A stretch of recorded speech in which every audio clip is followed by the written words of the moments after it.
What is up, everybody? Welcome back to another night of Sunday Night Football. And I'm pretty excited about this one. And I don't know how good this game is going to be, but we're going to make the best of it and try to have a good time. What's up, Mary Beth, Peyton, Sam, Nathan, Tim, Mickey, Daniel? It's nice to see all of you guys in here tonight. Let's go Fins blowout. I don't think so. I really don't. You guys have seemed to forgot that Brian Flores coached Miami.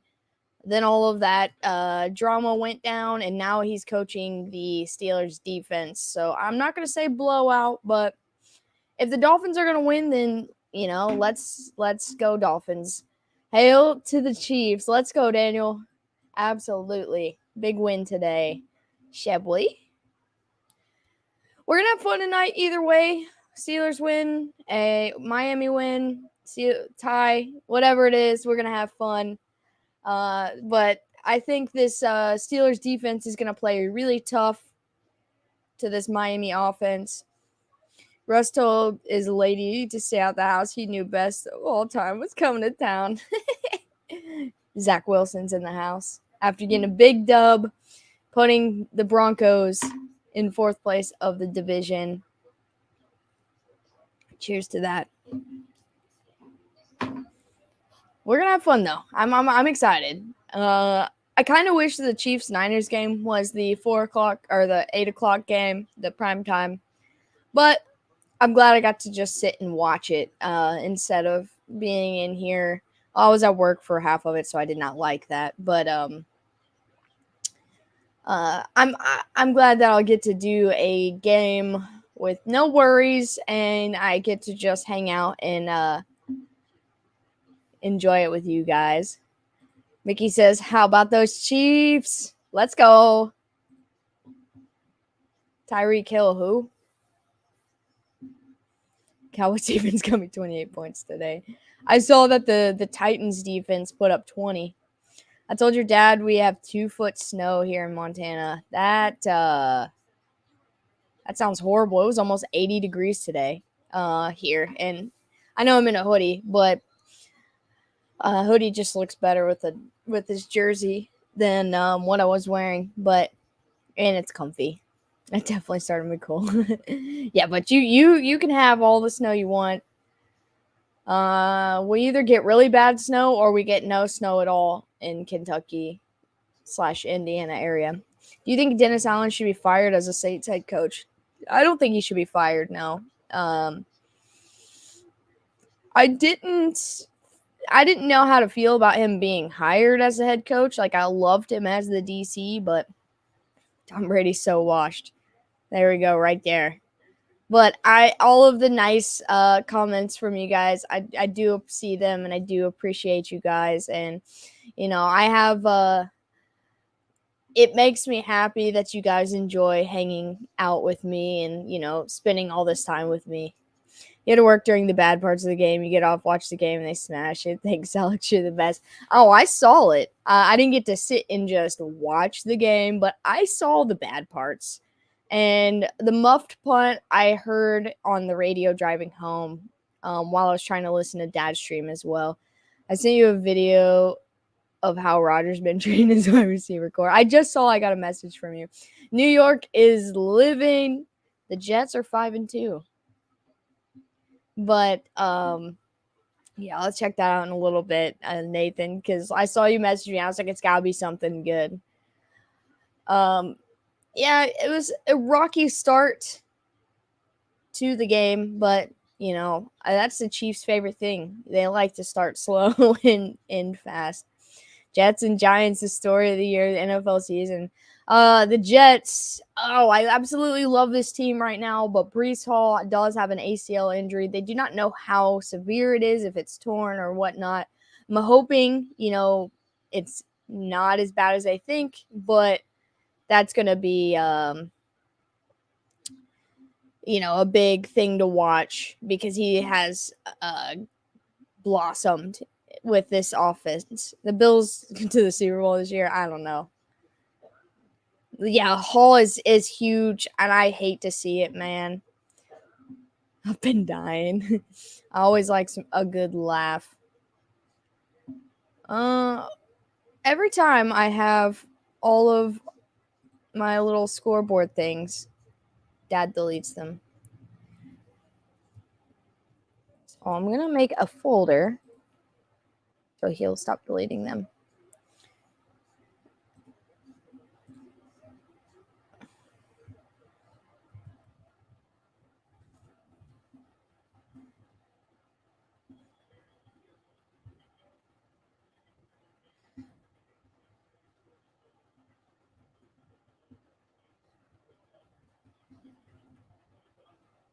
All right, just got about this.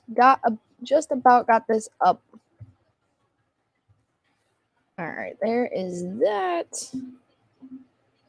And let's get.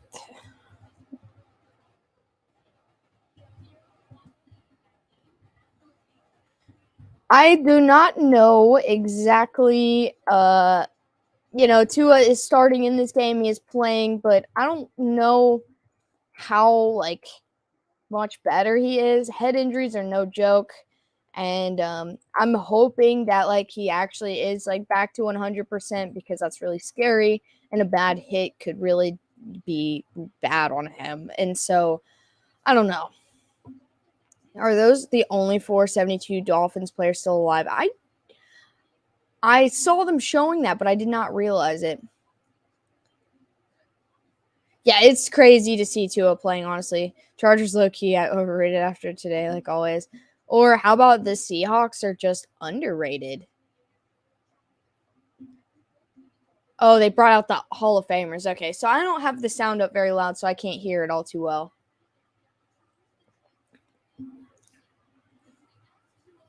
I was going to say the 72 Dolphins, they're probably, I would say, just in their 60s, if I had to guess. Age-wise, so I'm not going to say that they're too old, like they're older than what. When you say are they the only ones alive, it makes it sound like they're 90 years old. So I don't know. Look, Miami is favored to win. Primetime games have always been interesting. Pick 6 on Tua's first throw. I could see it. So I'm not gonna say that either of these teams are gonna confidently win until we get through halftime. And which game will be worse tonight or tomorrow? Listen, New England is going to bully the crap out of Chicago. So for Patriots fans, tonight will be worse. For Chicago fans, tomorrow is going to be worse. I like good defense, but man, I just feel like Justin Fields has no chance. All right, kickoff's up. He's going to return it from the 1. Miami gets the ball first, and he cuts back, and he's still on his feet, still going. Nice return to start the game. And here comes Tua. Man, I love the Dolphins jerseys. I feel like all of their jerseys, I just like them. Oh, yeah, Raheem Mostert was the return man on that. Anything is possible, though. Anything is possible. Yeah, Green Bay having a rough year. So they're going to start on the 29.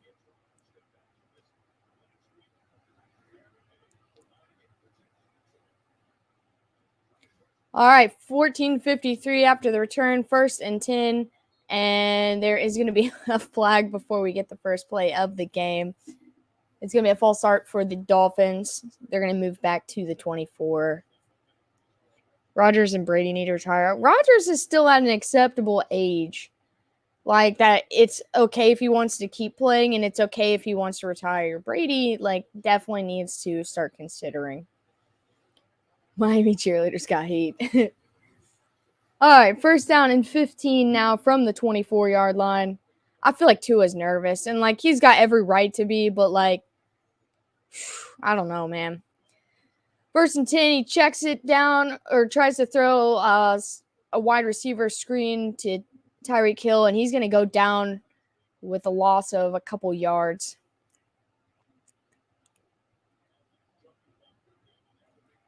Oh, Miami in such a hurry to lose.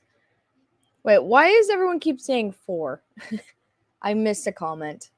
Second down and 19 now. 4-yard loss on the play from their own 20. Got a guy in motion, fakes the handoff, quick pass, throws, hits Jalen Waddle, and he's going to get a first down crossing the 40. Let's go.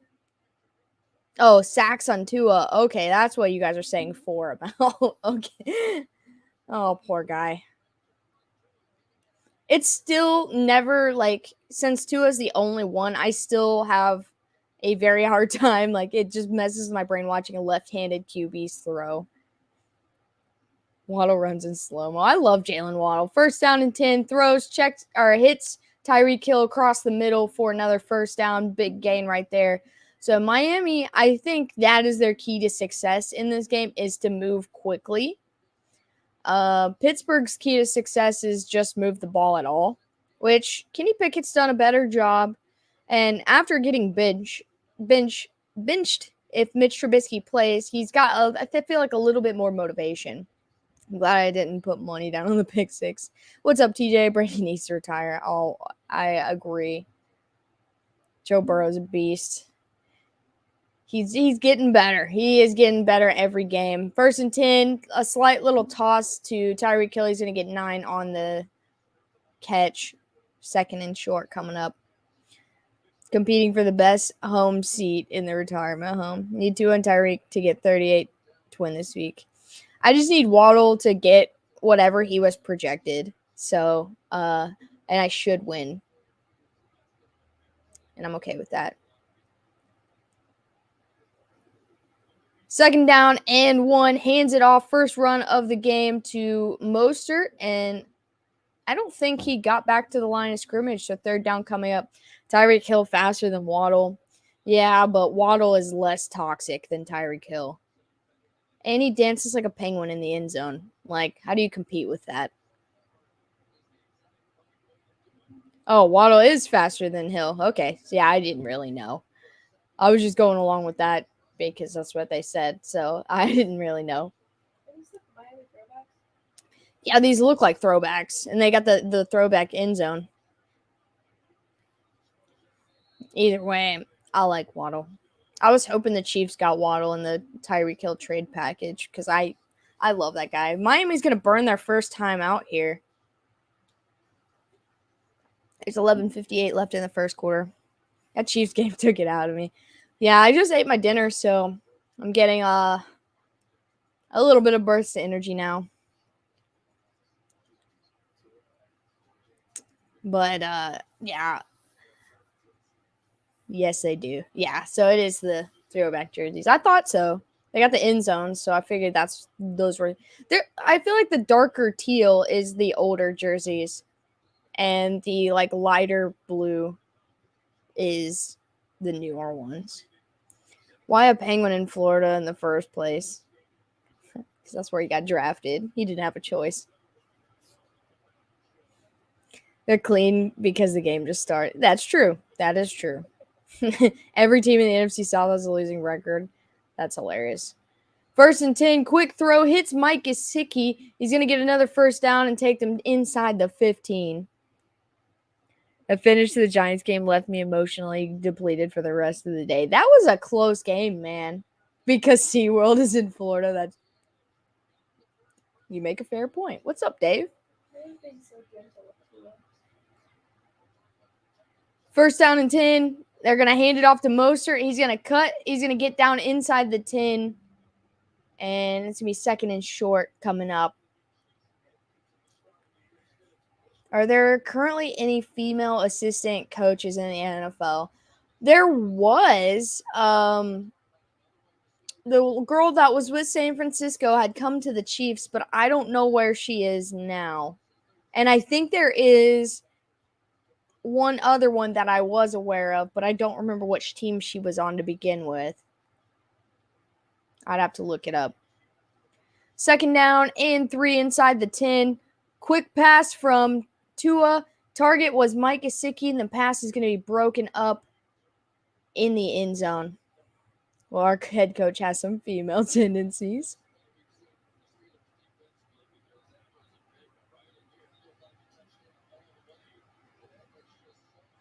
That was just a really close coverage. The ball hit him in the face. Yeah, the Raiders. I believe the Raiders have one as well. All right, 3rd down and 3 inside the 10. On about the 8-yard line. 5-yard line is a first down. Tua's looking, pressure's coming. He steps up, evades the pressure, gets rid of it, hits Mostert, and Mostert's going to make his way into the end zone for the first touchdown of the game.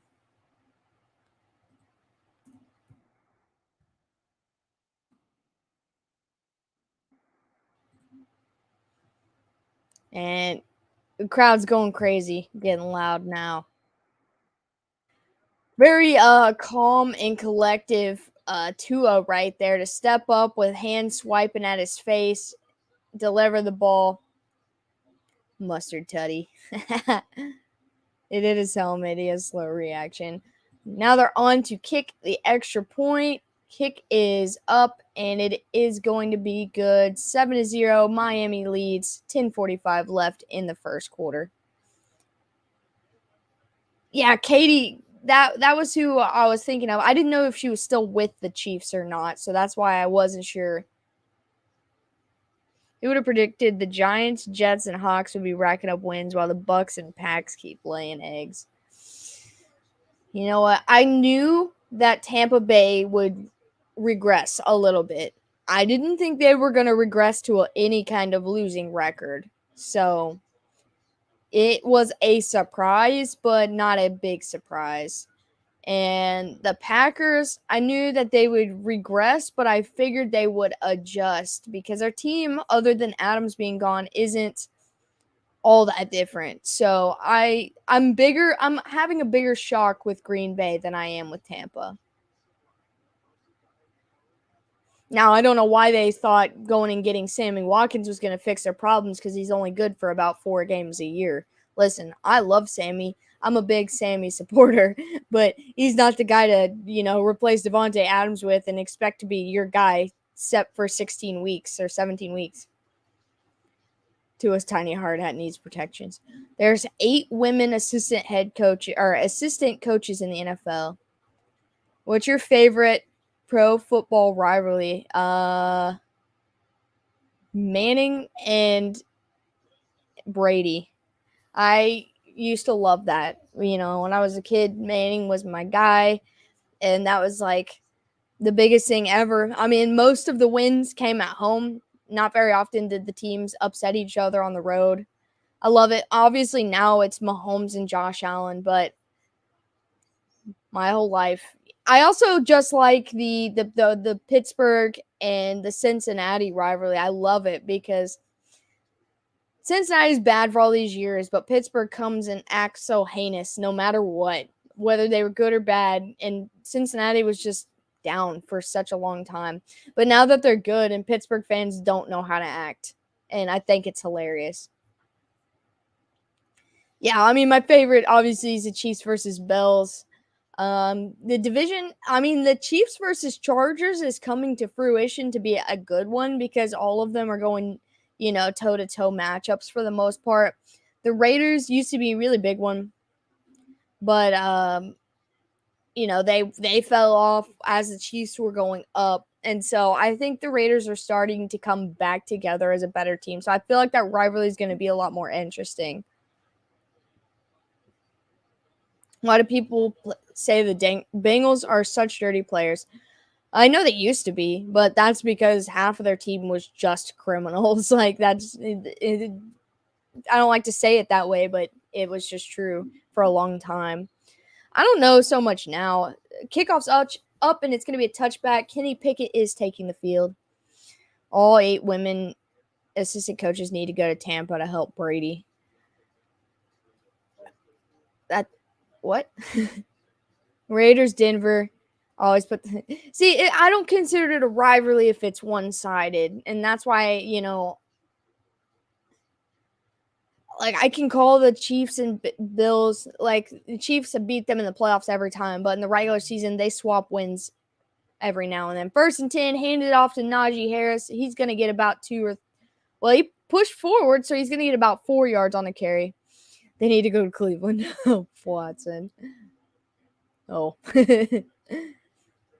Yeah, I can't put Denver in a rivalry category because, like, I don't know. Brady's a big girl. He don't need a women's support team. That's the best thing, though. And by help, I mean get her ass and sue him and keep him out of the league. I mean, I don't know how much it'll kick off, but definitely the Chiefs and Niners could be. They played tough against each other today. 2nd down and 9, they're going to run it up again with Najee Harris, and he's going to get down about a yard and a half short of the 1st down mark. Also, Lisa, thank you so much. Everybody in the chat, if you could smash the like button, I definitely would appreciate it.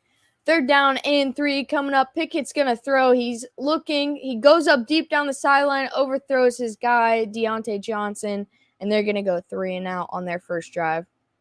Denver does have a rivalry with Russell Wilson right now, and their backup didn't look all that bad right now. Well, not in the second half. I think they still played tough, and I feel like that. Listen, I want to see Kurt Benkert. Weird thumbs overthrows his man. Girl hands. 4th down and 3, the Steelers are lining up to punt. I liked this backup guy. As much as I want to see Kurt Benkert playing, what's his name? Something Purdy. Brent? I knew it was something with a B. Purdy. Brett, maybe? I can't remember. But he looked pretty good. I really like seeing backups. Also, nice to see Chad Henne get some action. If I hit the like button again, it'll turn off my like, so I'm not going to hit it. Thank you, Mickey. Hawks are now top of their division. Brock, thank you. I knew it was with a B. I was going to drive me crazy. I knew I was, like, close, but not there yet. Yeah, I'm rooting for Kurt. This is going to be a fun game. Steelers are a weird offense. Not a very great offense, but a weird offense. So I feel like they're going to take a drive or two to get going. Defense, they can't let Miami move quick because when they move quick, they move the ball very, very quickly down the field. But, Dolphins trying to get their season back on track. So let's see if they can continue to do it or this defense is going to step up. Hawks and Falcons were projected to be among the worst in the league. Listen, the Giants have overperformed my expectation. Kenny knows Pickett. I just saw someone pull a middle finger during downtown Miami scene on TV. That's awesome. I can't hit the like button as much as I love Alex. It won't let me like it more than one. Chiefs. What's up, puppet? I was waiting for your slander. I was waiting for it because when you stop by, my day gets better. Your package is going to be at my house tomorrow, puppet. And I'm very excited because it says delivery date September 27th. So Hawks and Falcons still could finish in the bottom 5. That's true. Says the Packers. Can we make our own like button for Alex so that we can hit it as much as we want? I need to get the member thing going so I can put like custom like chat emojis. Chiefs so trash they beat the 49ers. Wait. What? What do you even mean by that? Packers so trash they beat the Washington Commanders. Wait a second.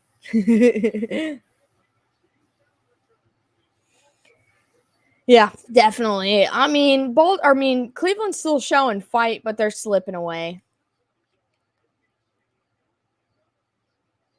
The Packers so trash they had to pick up old Chiefs players to try to use it as an excuse to be bad. I haven't figured everything out yet. I'm still learning about the whole membership, and I want to make it where it's fair to you guys. So I definitely want to do that first. Envy has 100% definitely got that open for Aaron Rodgers, but Aaron Rodgers is in love with Devontae Adams, so he didn't get to see as many looks. 1st and 10, they hand it off with Mostert. He's going to get about 5 yards. I feel bad. Yeah, I feel bad for the fans. I feel bad for Tom. Shark emojis. Yeah, I'm going to get a dumpster fire, a shark emoji, and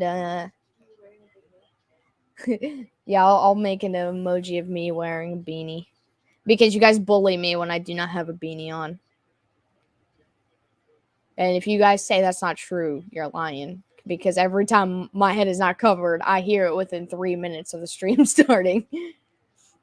9 minutes left in the first. 2nd down and 5. They fakes the handoff to Mostert. Quick pass over the middle. Hits Waddle. And he's going to get all the way down to the 35. Well, Mickey, you don't. You're new to the channel. But they definitely bully me when I do not have some sort of hat on. Specifically a beanie.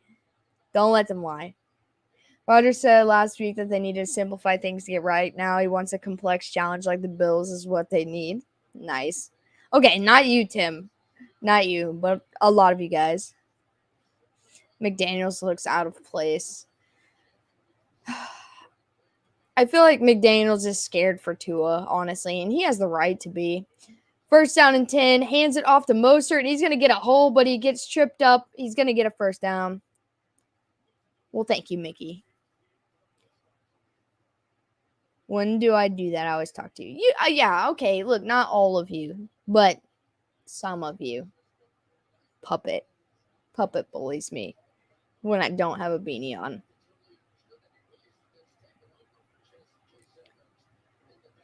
I feel like Mostert, I like Mostert as a back. I feel like he did well in San Francisco. He was a part of that team that got them to the Super Bowl a couple of years back. But I feel like he's done very well with Miami. A select few are harassers, exactly. 1st down and 10, they give it to Mostert again, and he's going to get another 10 yards. I thought you were a beanie. You wore a beanie because you were bald on top. Maybe. I might be. Dolphins suck, bro. What's up, Matt and Zach? Bald is beautiful. Yes, we can't disrespect bald people.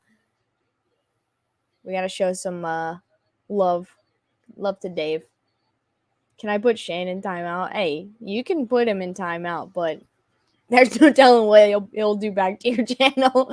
1st and 10, hands it off again. They're only going to get about 2 yards. 2nd down coming up. Bald. Nathan's bald. See, we're not going to disrespect bald people just because you have 2 miles of hair, puppet. 2nd down and 9. Roll out play action. Tua's got all the time. He's going to keep, and he initiates contact with Devin Bush with his head. He went head first into Devin Bush. That was a risky play by him. Michael Jordan is bald. I cannot believe he leaned into that like that. I'm officially bald because I shaved my head. That was not a smart decision making. As long as your hair is real, I'm okay. My hair is definitely real. I used to have really, really long hair, actually. Bald only looks good if you got a wicked beard. Well, let me tell you, Tim has got a wicked beard. 3rd down and 4. He throws, hits Mostert, and he takes a shot, unable to hold on to it. 4th down and 4. Dolphins coach is not bald, and he looks like a douchebag. Coincidence? Maybe. That was a very rough hit on Mostert.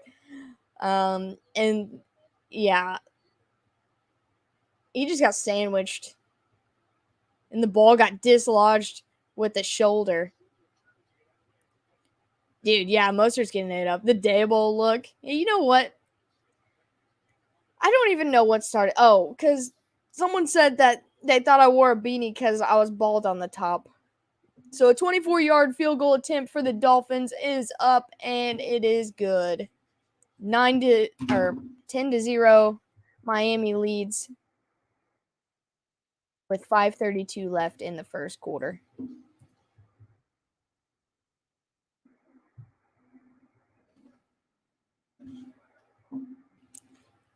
7-3 Steelers. Beanie and Bald go together. That's true. Beanie keeps Bald warm. It was a good hit. It just looked rough, and I wouldn't want it to happen to me. I'm not saying it's a bad hit or anything, but he took a shot. I shaved my beard and my hair. Oh. I knew you had a wicked beard.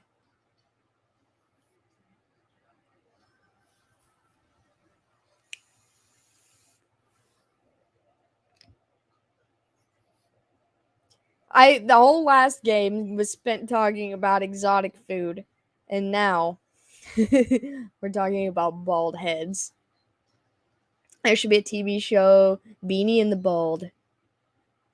When people say I don't like Alex's hair, all I hear is I wish my hair was as cool as Alex's. Bald with no beard just looks like a nugget. That's funny. That's fair. It probably does get pretty warm where you're at, Tim. What's up, Lindsay?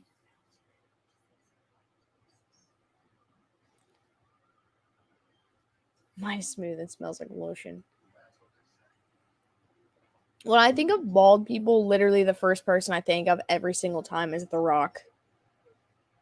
That hit made me feel hurt. That's what I'm saying. Yeah, well, he went into the game listed as questionable, but playing. Like he was still on the injury list due to a hip injury. Dwayne Johnson, The Rock. That's who I think of, seriously. You say bald, and my brain just, like, I just see a picture of his face. I say I'm going to cut my hair every day. I've been saying it for 7 years now. You know what? I've not cut the top of my hair. Did I say Brock? No, I said The Rock. Oh, well, I meant to say The Rock. Dwayne Johnson. 5:32 left in the first quarter. Miami is set to kick off. Oh, The Rock. I thought you said Brock. Okay, so both. Okay, my apologies. Dwayne The Rock Johnson. Sorry, it does sound like Barack, so I will take that one.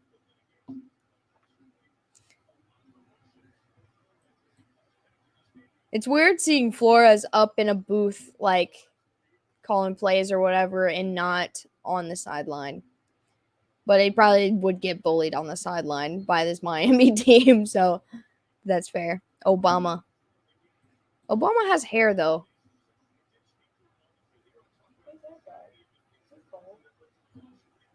Flores?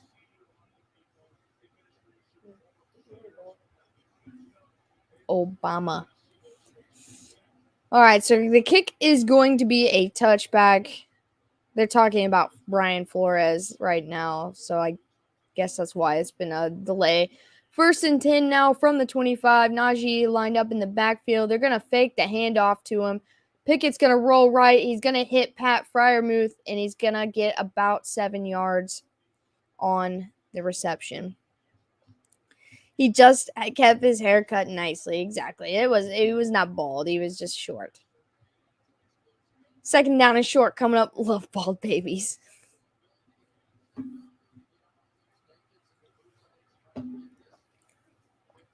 Second and 3. I feel like this is going to be a handoff right here.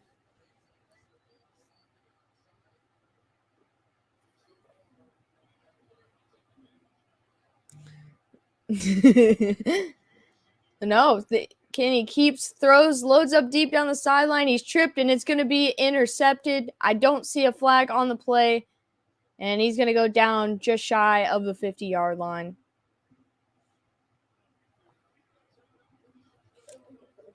Yeah, he tripped, and I'm guessing he just tripped on himself because there was no flag. That was Chase Claypool. And that's going to be the first turnover of the game. Miami gets the ball back, can try to extend this lead in the first quarter. Probably they all know how bad the Steelers are.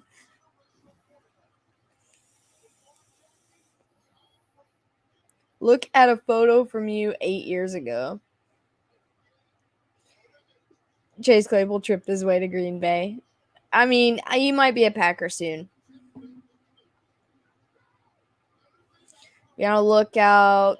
The E-Trade baby could come back soon. Yeah, I heard that Chase Claypool might be finding a new home in the NFL soon. I also heard that Green Bay was in contact with Denver for about Sutton and Judy. So, can I have a shout out? Ohad, what's up? I don't like either team. I just picked the underdog. I like underdogs, man. So I don't like Pittsburgh, but I just felt like it would be interesting because Pittsburgh usually finds a way to get themselves into games on prime time. They don't usually get completely embarrassed. So, I know we're only in the first half, but, we still got 3/4 of football to play. KJ Hamler, not Cortland Sutton and Judy, because Denver just gave Sutton a new contract. That's right. Yeah, I just mixed up receivers. But I'm trying to go bald. But yeah, KJ Hamler. I feel like KJ Hamler would be a good fit. Green Bay does not actually want Jerry Judy. He can't catch nothing, man. But they already got somebody that's dropping touchdowns, man, or fumbling touchdowns, so they don't need somebody else. OBJ can still be a legitimate contender to land in Green Bay as well. I know OBJ is probably going to go to a winning team on their way to a Super Bowl, but yeah, that's why I said no. We already don't have wide receivers. That's why I said Judy wouldn't be a fit. They don't need him, but Hamler wouldn't be too bad. Sutton would be ideal. We play primetime next weekend. Yes, Halloween. The state of Ohio takes over the NFL. That ought to be fun. That ought to be a good one. Monday Night Football. At least we know we'll have a decent matchup because the Browns always play Cincinnati hard no matter what. First down and 10, hands it off, and this is Chase Edmonds with the carry, and he's going to get a first down. Denver can't score with Judy. Why not get rid of him? Not like it would change. That's true. If I could just put Hammy Watkins' hands on Romeo Doubs. That's true. I'll take the blind grandma at this point. Still be better than Dobbs. What's your favorite team? The Chiefs. They usually win here lately. 2nd and 1, they're going to run it with Edmonds again and get another first down. Who is your team? Ohad? Who is your favorite team? Under 4 left in the first quarter. First down and 10. This game's starting out a bit how I expect tomorrow's to go, with the Pats being the Dolphins. I found a Chargers fan. Cleveland beats us lately. Yeah, I was going to say, they always play them tough.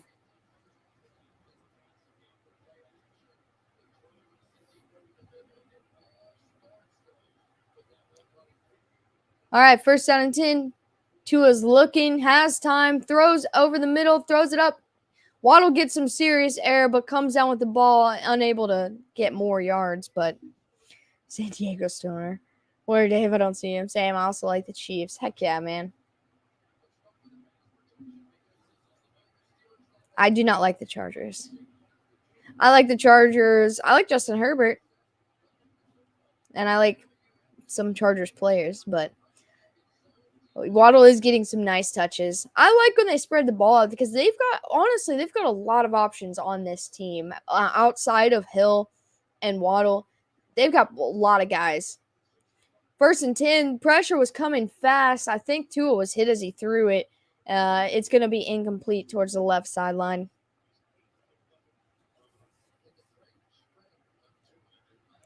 Oh, yeah, Tim. Sam and Shelby are siblings. And Mary Beth's the mama.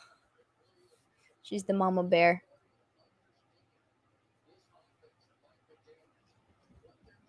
All right, 2nd down and 10, 2:42 left in the first quarter. What's the temperature at this game right now? Does anybody know?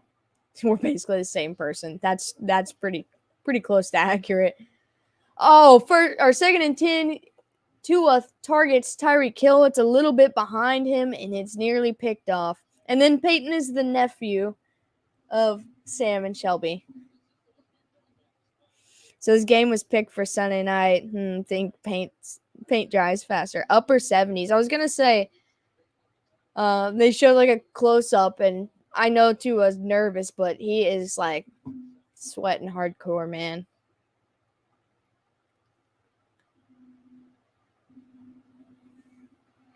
Third down and 10. Tua's looking, throws, hits Gesicki, and it's going to be incomplete. I thought he caught it and the ground popped it out, but they're going to say that it is incomplete.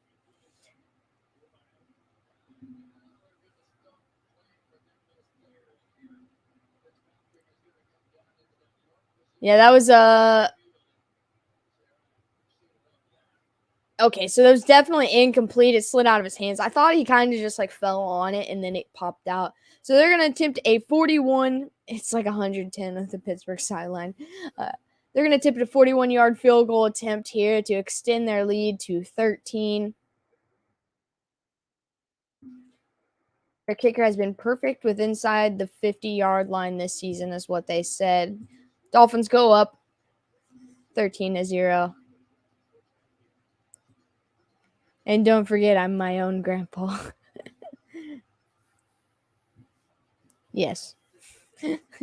Somehow, yes. I hope Miami wins tonight. Well, as a Bengals fan, that makes sense. I mean, I personally do not care. I kind of want to see Miami lose because, like, I just want the Jets to just keep climbing up, and Patriots are getting good again. So, but I'm good with either team who wins this game. Tua does look like, I mean, he's taken a couple shots already early in this game. Not like sacks, but shots as he was throwing it, and he went head first into Devin Bush. So that was kind of dumb on his part. But yeah, he's gotten a little bit beat up. Not super bad, but for his situation, considerably bad, I guess. Did Tua smack helmets? No, he put his head like right into his chest. If he would have smacked helmets, they would have probably taken him out immediately. NFL secret spotters will pull Tua if he wobbles. That's what I'm saying. Everybody is taking shots in this game. I don't like the Steelers. I don't like them at all. But I like the Flores versus Dolphins narrative. And, I like the fact that the Steelers upset Tom Brady. So I gave them respect last week. But I do not like them. But I do love chaos. And if they're going to continue to stir the pot, then, right now they're in 4th place in the division, so we'll let them stir the pot.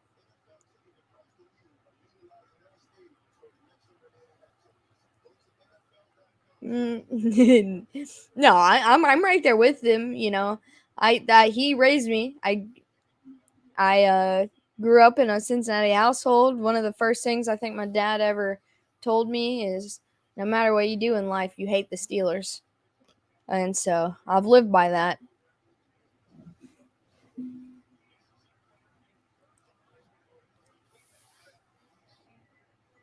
But I love chaos, and it started last year, but continuing into this year, I want to see like the Panthers. If the Panthers beat the Falcons next week and the Bucks lose to Tampa Bay, or if the Bucks lose to Baltimore, then the Panthers will be in first place of the NFC South. So listen, I want the Falcons to be the ones on top of the division, but if the Panthers are going to do it, that's hilarious. So I'm going to root for that as well.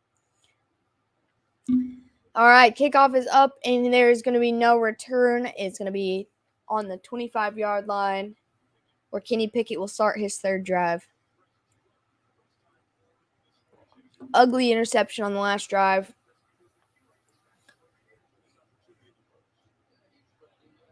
We had ham and rice for dinner. We ordered Wendy's DoorDash, and I got a double cheeseburger because I always do when I go there, but I got one of their salads, and it was actually pretty good. First down and 10 from the 25, hands it off to Najee Harris. He's going to barrel forward for about 4 yards. CMC was the real problem. I know they put up 3 touchdowns on the Buccaneers when they couldn't do crap when he was there, so that's maybe they were too focused on him and they didn't worry about anything else. Chicken, hot dogs, and pulled pork. Wait, is that like 3 different things? Like chicken, hot dogs, and pulled pork? Or was it a chicken hot dog? Because I need to know now. Second down and 6. Pickett looks, quick pass, throws, hits Deontay Johnson. He's going to get tripped up before he's able to make it to the first down. It's going to be about 2nd and 2 or 3rd and 2 or 3rd and 3. My coworker gets ham fried rice when we order Chinese. Interesting. Okay. I thought you meant like an actual chicken hot dog, and I was like, I've never heard that before, but I'd probably try it. 3rd down and 2, and they fakes the handoff. Quick pass to Freiermuth. He's going to get the first down and wrestled out of bounds after another about 5. Chicken wiener. No homo. Pork fried rice isn't bad. I like pork fried rice and I like chicken fried rice. But ham fried rice, I don't know. I don't know how I feel about that. 1 minute left in the first quarter. I don't eat pork that much. I do like breakfast, like sausage patties. But I'm not a huge like pork person in general. But I'll usually eat it no matter what.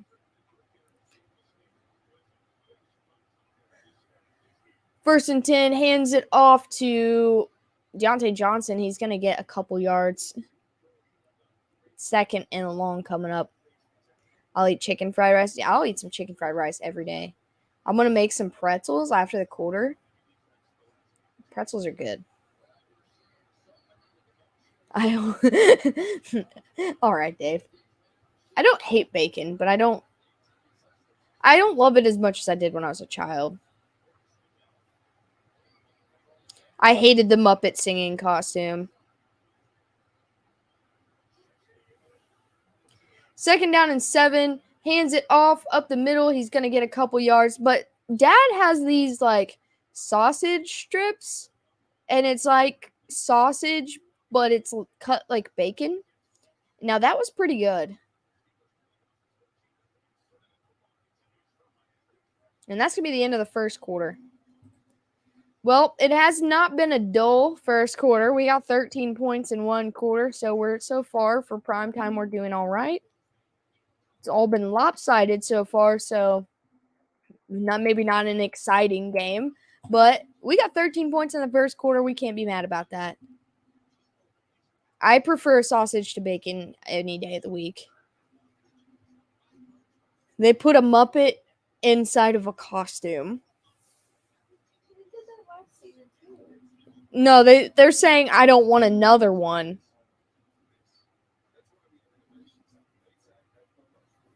Does me hating bacon get me put in timeout? I won't, but Shelby, I don't know. I don't think so. That was still pretty savage. Her timing out Peyton that day. I wasn't gonna do it, but that was funny. They're all Muppets singing in costume. Like, oh wait, so the Muppet thing they're doing is a bunch of it?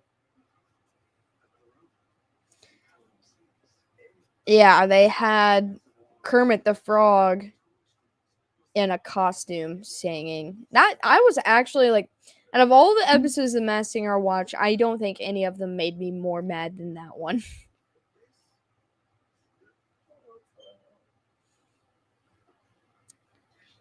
I was wondering why I couldn't comment. Yeah, Shelby did that. That was cold.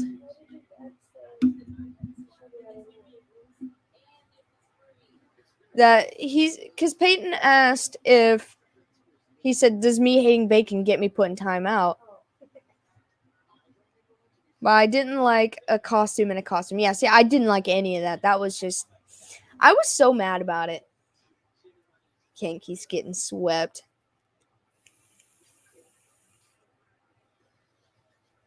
So we're going to have the Astros and the Phillies. I don't think there was anything cool about it, Peyton, but I wasn't mad about your comment. The Vikes could be the biggest winner of the weekend without even playing a game. I'm proud to say I've never seen The Masked Singer in not more than 5 minutes of The Voice. I'd definitely prefer The Masked Singer over The Voice.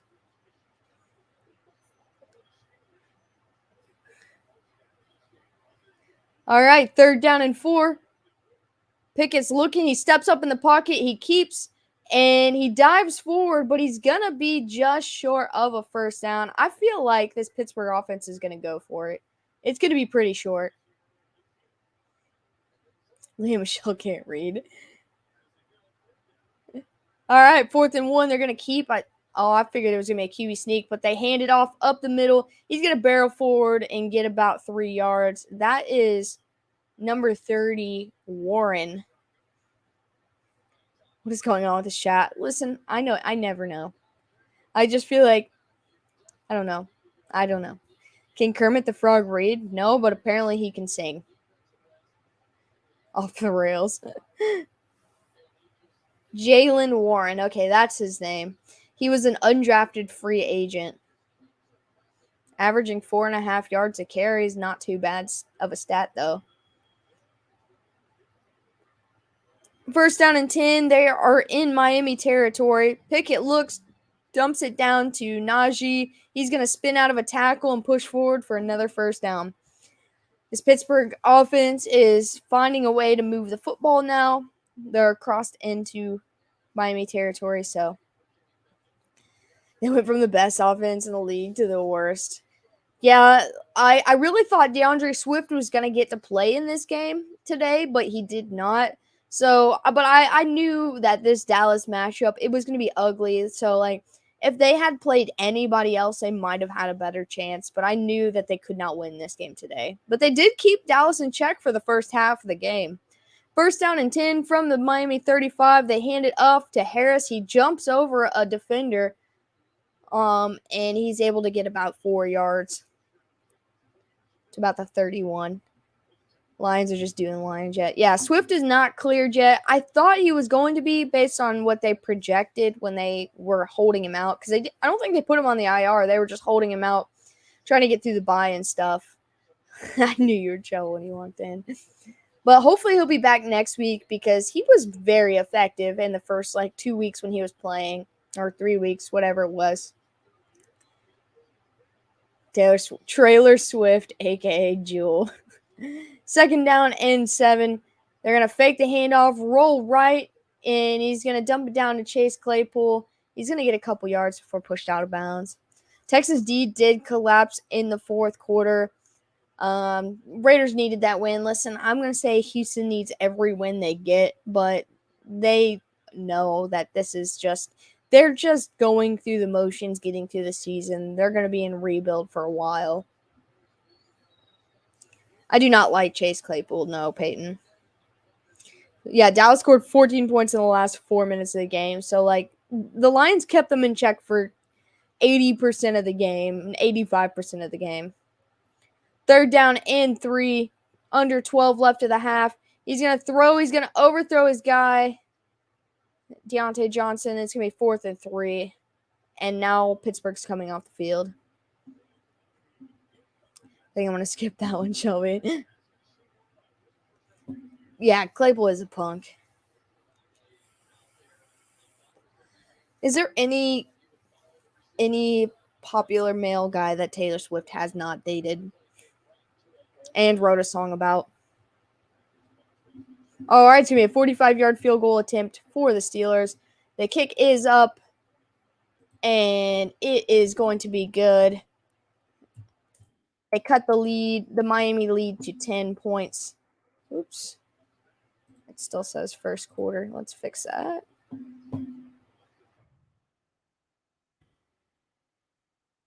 Oops, I put quarter 12.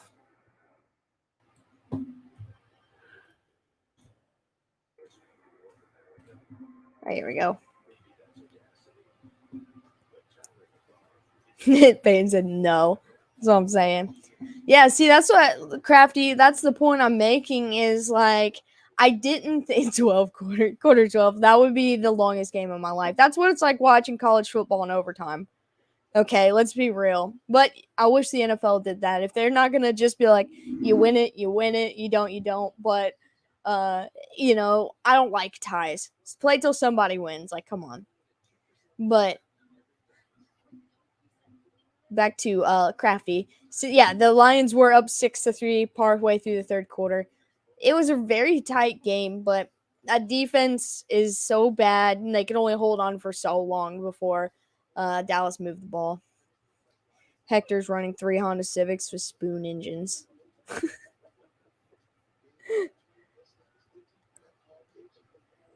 Hey, Lisa, you and Joey have a wonderful night. I appreciate your comments in the chat tonight and hanging out with us. I hope you have a good one.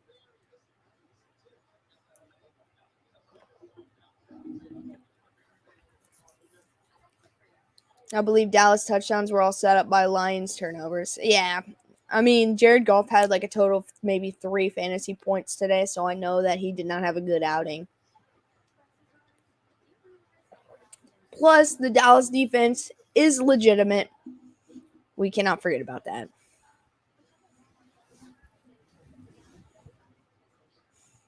Goff and Wentz are both bums.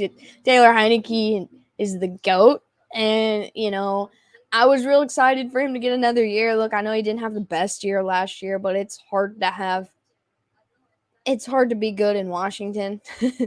But I feel like him filling in for Wentz is just gonna prove that he is good enough to be a starter. Kay Adams is smearing off commercials now. I don't know. To be honest, I'm not paying attention to the commercials, but I wouldn't be surprised.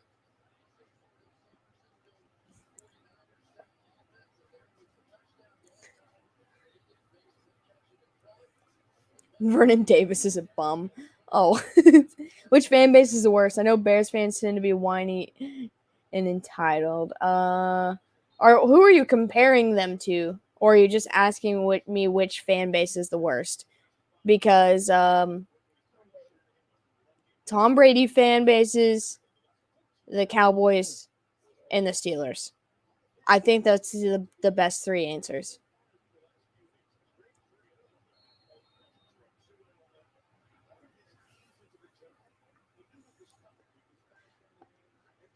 Cowboys when they are good, or Cowboys the moment they are eliminated from the playoffs. Like that exact moment up until they play again. Like that time frame, and then when they're good. I got my pretzels. Heck yeah, Nathan. First down and 10 for Miami. He targets Tyreek Hill, and it looks like the defender just flicked the ball away. Worst thumping next week: Ravens or Bucks or Bills or Packs. Okay, so listen. We can put the Packers in a conversation of a bad football team currently, and the Bills always lose to one bad team. So I feel like, look, I'm not going to pick the Packers because I told you guys yesterday that if they lost this game today, that I wasn't picking them for a single game for the rest of the year. And so for my picks, that is true. Second down and 10, he's going to throw it, and I don't really know who number 14 is, but I feel like the Bills are due for their one bad football team loss, and until the Packers get good. So, no, the Jets are a good football team, so I can't say that. They're good for one bad team loss. Alex, you're doing a good job talking football, all our nonsense going on. Well, I'm getting used to it. I'm getting used to the crazy. Third down and 3 coming up for Miami. But the Ravens and Bucks, I don't even know if that. I feel like it's just gonna be a good game because the Ravens haven't proved dominant, and the Bucks don't know what's going on. So I don't know what's gonna happen in that game. So the Bills Packers is either gonna be a blowout or Green Bay is gonna get their crap together. First and 10, on the third down they throw, hit that number 14 again. Is that Sherfield? Is that what that guy's name is?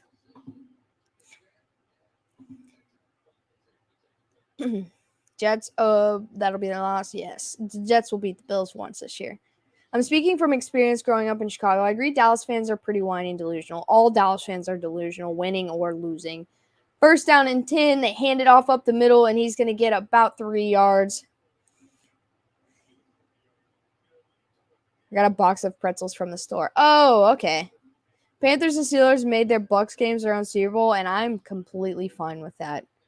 They made 2 of the best weeks of this entire NFL season. The Chiefs lost to the Bills last week, and I was not even a little bit upset because the Steelers beat the Bucs.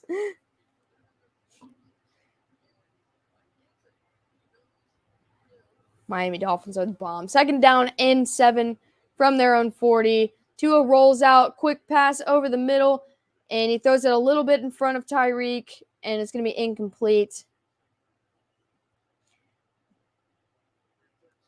So third down and 7 coming up.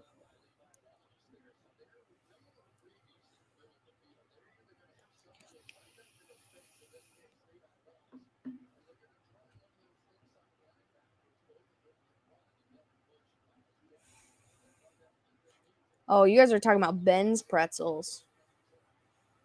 Tyreek needs to. Who even is Ben? Every time you guys say Ben, I just think of Ben from Australia that comes in here. Oh, I don't want Ben Roethlisberger's pretzels, dude.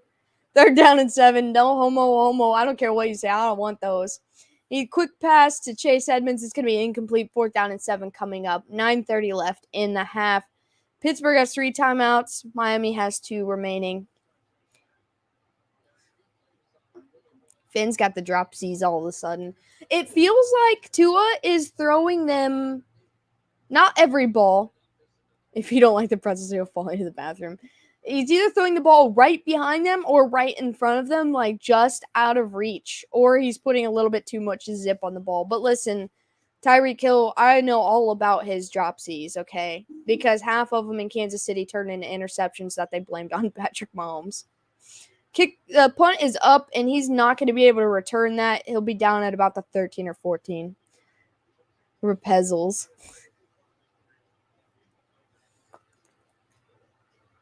No, they are the original Super Pretzel. I'm not even going to say that I think Tua needs to get it together. If Tua is not together, he shouldn't be on the football field. Like, not be that guy. Look, I know Dolphins fans want their QB1 back. But that hit he took in Cincinnati after the situation in Buffalo could have been career-ending. I know people are saying it's just a concussion, but 2 concussions that have left him like that within like 5 days is bad. So, I think, look, just you and I getting a normal, just regular small concussion is nothing like what he had. And so I feel like they need to tread lightly. Maybe he is back to 100%, but I don't feel that way. So he does need to be timid. But I feel like if he is feeling timid, he shouldn't be playing.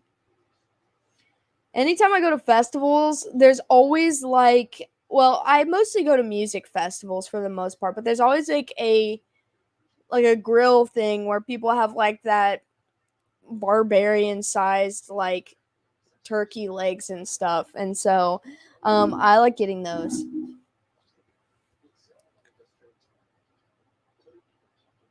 Giants and Jets holding on to number 2 in their division. Yes, the Jets are number 5 in the AFC right now. I don't know exactly where the Jets are, but I know they're in the top 7. If Tua can stagger, he's good for the play. See, I don't feel that way. I know that, we want all of our teams to do well, but if Patrick Mahomes took the hits that Tua did, I don't think Andy Reid would be allowing him to play this week. Like, I just don't think so. Even if he wanted to fight to come back, I feel like they would probably sit him an extra week just to be safe. Elegant ears are the classier version of elephant ears. They're very elegant. Who said elegant? Or was it just a typo? Oh, Nathan says anytime I go to festivals, I get funnel cakes or elephant ears, but he spelled elegant ears. I was like, where did that come from? All right, 1919. Pittsburgh's got a 1st and 10, I believe, around their own 14. Yes. Pinkies out when you eat them because elegance is important. He checks it down to his tight end. He's going to get tripped up, and it's going to be a loss of 4 down at the 10-yard line. Elephant ears are pretty good. I don't remember. I think it was the same music festival it was in Columbus, Ohio, and they had these funnel cakes that had like mixed toppings on them, and it was absolutely amazing. And like there was like 100 different. It was almost like getting different ice cream toppings, but they were great. I just like tall toilets. I prefer funnel cakes as well. 2nd down and 14 from their own 10. Pickett's looking, has time, throws down the sideline, finally connects with his guy, and that is George Pickens. I believe that's his first catch of the game. It's going to be a 1st down. I saw Alex's ears once. You guys see the bottom of my ears? You have a toilet at your house. Complain about mine.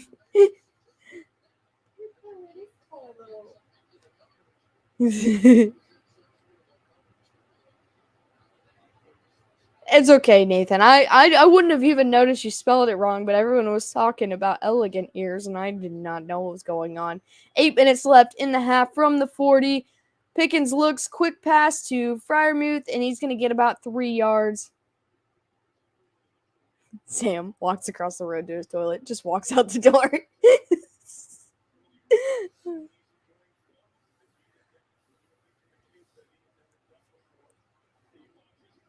All right, 7.5 now left in the half. 2nd down and 6. I honestly, because they hadn't targeted him, I just kind of completely spaced out on the fact that they even had George Pickens. You're right, Dave.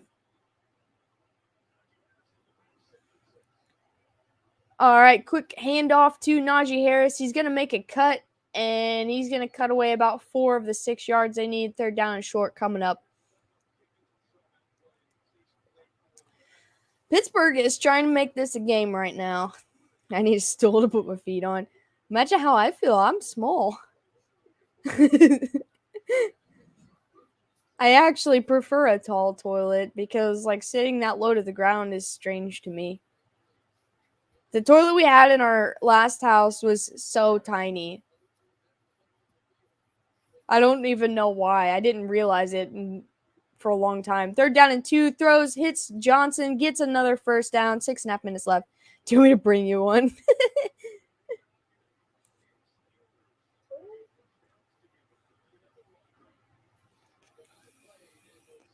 No, I don't need a stool. My toilet has a cat flusher. You put your cat in the toilet? Over current division leaders. 1st down and 10. Quick pass to Pickens, and he's going to get about 6 yards. I'm trying to think of who the 2 are. The Ravens are 1. They did not beat the Eagles. The Giants didn't beat the Bills. They didn't beat the Chiefs. Who was the second one, Crafty? Aw, Nathan. I'm glad to hear that. 2nd and 4. Throws, hits George Pickens. He's going to get another 1st down.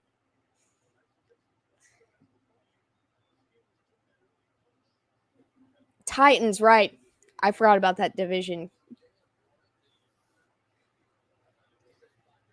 Our cat did use the toilet once. It freaked me out. Dude, Pickens was wide open just by himself on that play. I don't know what happened there. He was just standing at the 1st down mark all by the sideline. All right, 1st down and 10. Steelers are getting into field goal range. Handoff to their tight end. Oh, another handoff to Chase Claypool. He's going to try to get the edge, and he's only able to get about a yard on it. Cat flushes are for cats who can... Oh, okay. I hate Mike Tomlin's face. He looks straight up like Will.i.am, dude. I know what you're talking about now, okay? And now there's a flag on the play. I'm sure there's going to be a weird, like, hold or something. There was a lot of stuff happening on that play. Okay, an illegal block in the back on offense. I feel like that is almost the same as getting a hold right there with all the movement behind the line. Colts were back to being mediocre today. It was just a bad play, yes. Oh, yeah, so Najee Harris just pushed the guy down from behind. Straight at Chase Claypool. My buddy from work, who is a Colts fan, he thought I was dumb for telling him the Colts were going to lose today. Why did he walk out? I don't know. Maybe he was trying to save the clock. Potentially. I don't know if they thought they needed more time. First down and 20. Pickett is looking. He throws it, and it hits that's Chase Claypool. He tries to throw up a stiff arm. He's going to get pushed out of bounds. That play makes me realize that the Packers will trade for Claypool. His horizontal, not vertical rushing attack fits perfectly. I hope whoever Green Bay gets actually produces for them.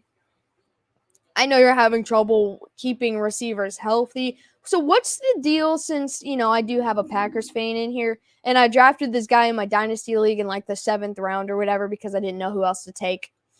This Samori Toure, I don't even remember his name. What's the deal with that guy? Is he not playing or is he hurt? 2nd down and 9, toss to Harris. He's going to get shoved backwards out of bounds. That's true, Shelby, but I don't know if they would trade within the division. He got his first catch today. Is this like his first time on the field, like actually playing, or is he just not getting targeted?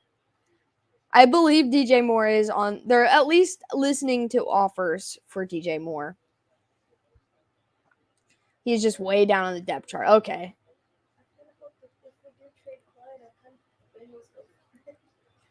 Third down and 12 from the 38.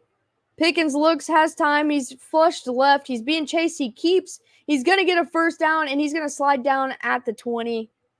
Big run for the rookie QB. Nixon just likes to run around the people. Our first game. Okay. See, I've been meaning to ask you guys for a while, but that guy is the last thing I think about, really. Panthers going into rebuild. Well, they looked pretty good. Safe. Mixon, head down, go forward. Yes.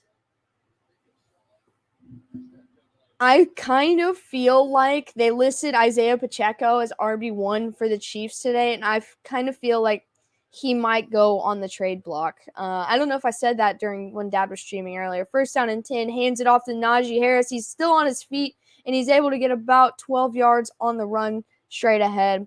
But, he's coming up on a contract year, I think, and so I feel like they're going to try to move him because I got Pacheco in, the 6th round. Najee Harris better than you. Get out of the way. Dude, he did great. On kick returns, I mean, he didn't do amazing rushing the ball for the most part. First and goal, Harris runs, flushed outside, is able to get about 3 yards, 2nd down and goal. But I don't want to see Clyde get traded because he's having a much better year. But I feel like they're trying to move some money around to get a couple guys. So I don't know. I feel like it's a possibility that might happen. And there are teams that did not land. CMC still looking for running backs, like the Rams. Yeah, at the second half of the game, towards the end, they stopped kicking to him. I know Nicole had some returns. Sky Moore had a return. He muffed it.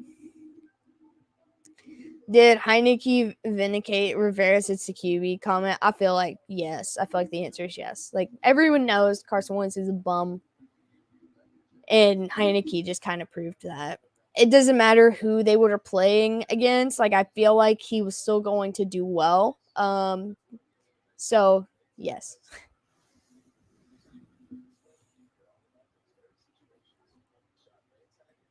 I still can't believe Rivera actually came out and said that though. That's your team, man. I know your team's doing bad, but don't just call one guy out. It's still a team sport at the end of the day. Yes, Carson Wentz is a problem, but it's a team sport at the end of the day. I could see the Washington going after Clyde because they've got Brian Robinson, but Antonio Gibson's on his way out the door, so.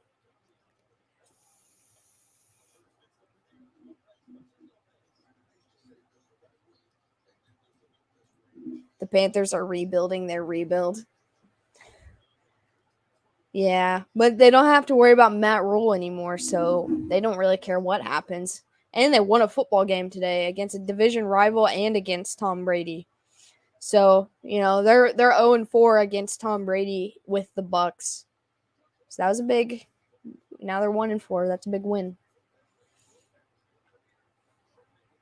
I feel like they're just going to be that problem child for the rest of the season. They're going to get blown out a couple games, but they're going to win a couple games against people that really need wins.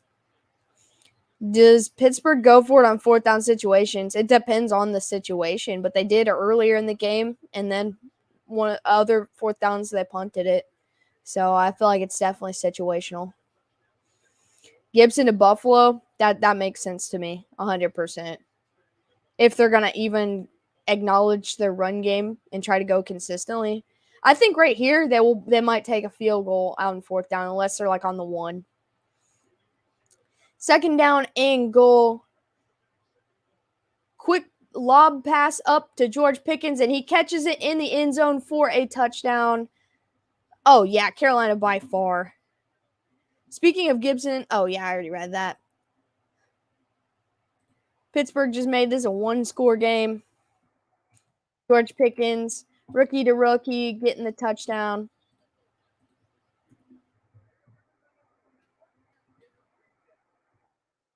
He's made some pretty nice catches this season.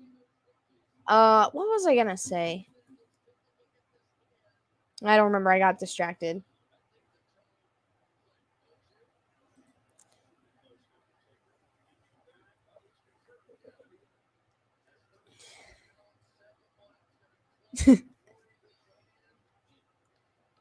All right, extra point is up and it is good. It is now a 3-point game with 1:50 left in the first half. If that was Johnson, that's a drop 100%. That is that man's biggest flaw. He is a pretty solid receiver when he catches it. He'll drop the ball on a check down where he's wide open and there's not a defender within 10 yards around him. He's got some literal butter on his gloves.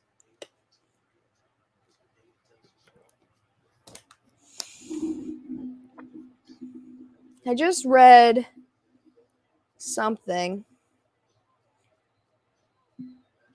Oh, so the Chuba Hubbard, speaking of the Panthers, he's RB1 now. He did get injured, his ankle, but they said that he was okay enough to come back in if they had needed him. So that's positive. Had that been Cincinnati, they wouldn't have given it to them. I don't know if you're talking about the refs or Burrow, but the refs, yeah, you're probably right. Because they've had some very suspect calls against them season. I'm not going to be that guy. And I told myself and I told you guys 2 weeks ago that I was done letting the refs dictate my mood. But, and he muffs the punt or the kickoff and he's going to be down at the 15. He recovers it. That was Raheem Mostert. It's really weird when your RB1 is taking kick returns. Pacheco was taking kick returns as listed as RB1 today. Mostert today. I don't know. That's just strange to me. But I try really hard not to let the referee decisions dictate my mood and feelings towards the football game. But I've noticed that I get more upset about calls that are not my team than the calls against my team. And I feel like I think it's because I try really hard not to sound like a biased person most of the time. But there's been a couple, calls that I'm just so upset about it that I think about it for days. And it's not even relative to my team. First down and 10. Tua takes a shot down the field, hits Sherfield into double coverage, and gets a big gain on first down. Because I really try, as Dad and I are trying to provide content and stuff for you. I don't want to just be like a biased or a sore loser or anything like that. I tried to be like as truthful as possible, but I didn't actually get to watch any of that game, so I'll have to go back. But when I see like really bad calls on other teams, I just get absolutely upset. But when it's my team, I try really hard not to let it bother me. First down and 10, they're going to run it up the middle with Mostert, and he's going to get a big chunk of yards. Second down coming up. 57 seconds left. The clock is rolling in the half.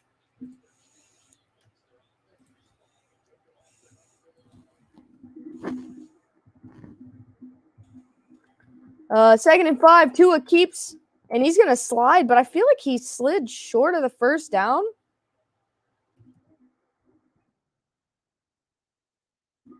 Okay, so he is going to be short. It's going to be third down and 1. The clock's still rolling. They haven't used either of their 2 timeouts yet.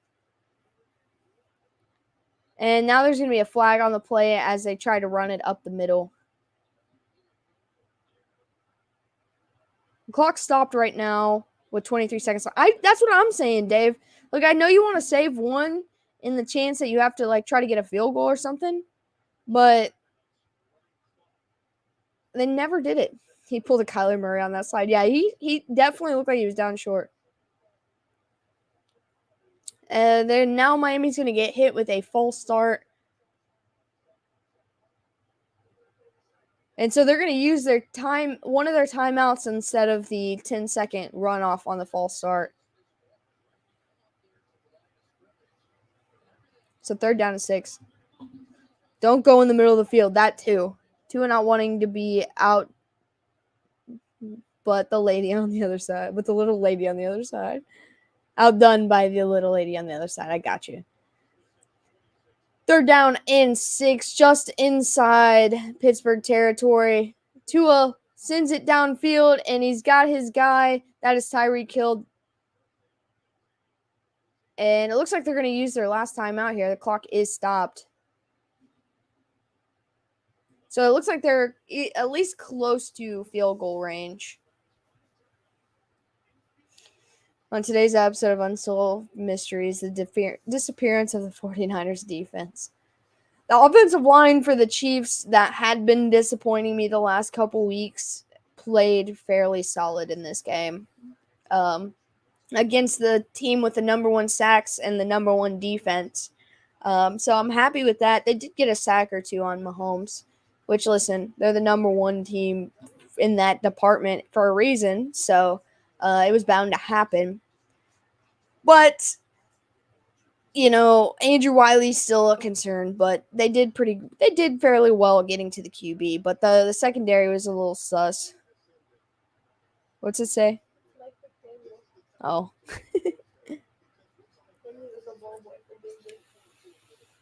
I want to be a ball boy in the NFL. That's like the perfect job. You just get to stand on the sideline, throw the balls to the ref, but get to watch the game inevitably. I got victory cheesecake. You deserve it, Nathan. You've had a rough season so far. So you deserve the victory cheesecake. Plus, I feel like your team really needed what did they put up, 38 points today? Like, you really needed a good game like that. I know it started off slow, but it was a well-earned win. It doesn't matter who you're. So you'd have to have surgery first? Wait, what, Crafty?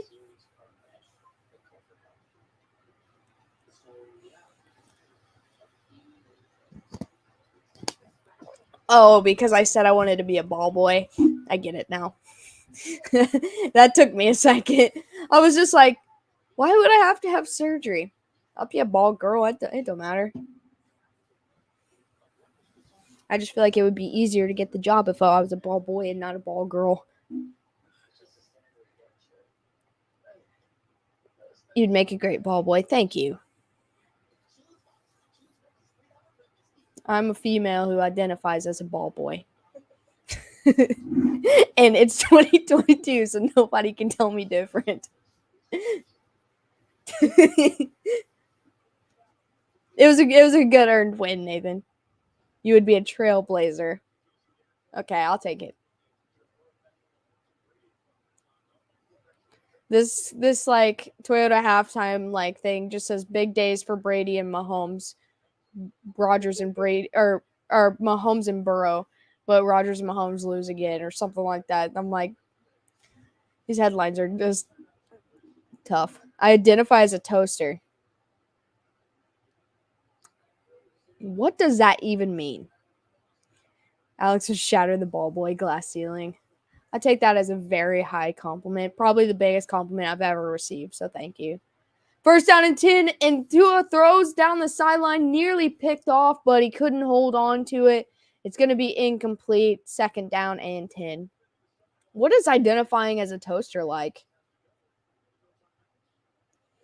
I would be the goodest ball boy, thank you. No idea, but sounds cool. Fair enough. Fair enough. The absolute best sideline job in NFL games. Guy with the orange glove who waves at refs when they have to take a TV timeout. Comes up 2 to 4 times a game. You actually do anything. Bald. I'm not bald.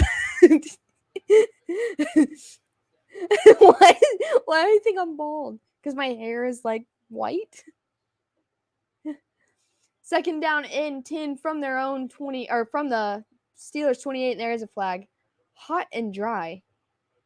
Are you talking about the toaster thing? Oh, an underthrow by Tua. Another news. Water is wet. But you know what? I'd shave my head. Alex and I gotta go together. Gotta throw dimes on the sideline. Absolutely. We would have so much fun as ball boys on the sideline of an NFL game, Nathan. They'd be like, why is this 12-year-old on the sideline? Second down and 15. Tua throws. It's a low throw. Hits Raheem Mostert, but he's only going to get about 3 yards. The son of a family friend was the guy that holds down the marker when the Rams were in St. Louis. That's pretty sweet. Sweet gig. 11 seconds left. Okay, that's why he just stepped back out of bounds. Stop the clock. Miami has no timeouts. 11 seconds left. 3rd and 12. They are in field goal range. So I think this is going to be either a throwaway, a shot to the sideline, or a shot to the end zone. 3rd down and 12. Tua's looking, throws towards the sideline, hits Mostert, and he's going to get about a yard or two. 4th down, 7 seconds left, and the kicking team is going to come out. How many family friends do you have, Dave? That's fair. I feel like you know a lot of guys or family friends that have done cool things.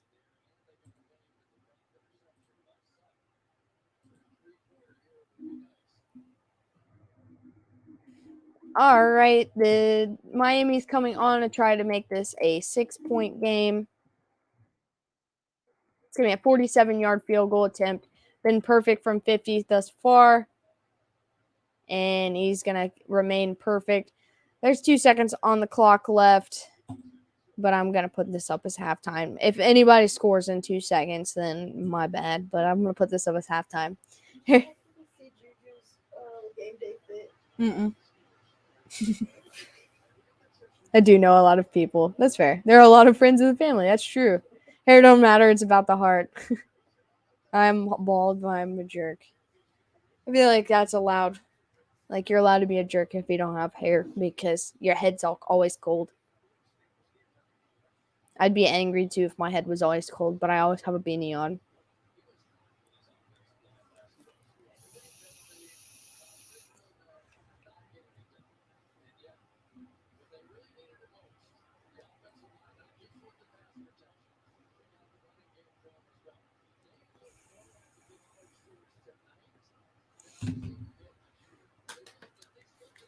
Getting ready for halftime here. Trying to remember. Yeah, Pittsburgh will receive after the half. They're going to kick off right here. And he kind of squib kicks it. He's going to try to return it. And he's going to get taken down at just before he gets to the 40. And now it is officially halftime. That was Benny Snell on the return. I didn't even know if he was still on this roster or not, Benny Snell. You just got to jump around. TJ Watt has no tackles today. What a bum. You don't know. He might have been tackling his physical therapist today. I don't know. What's up, Craig? Then I will be bald, okay? I guess. I will be bald.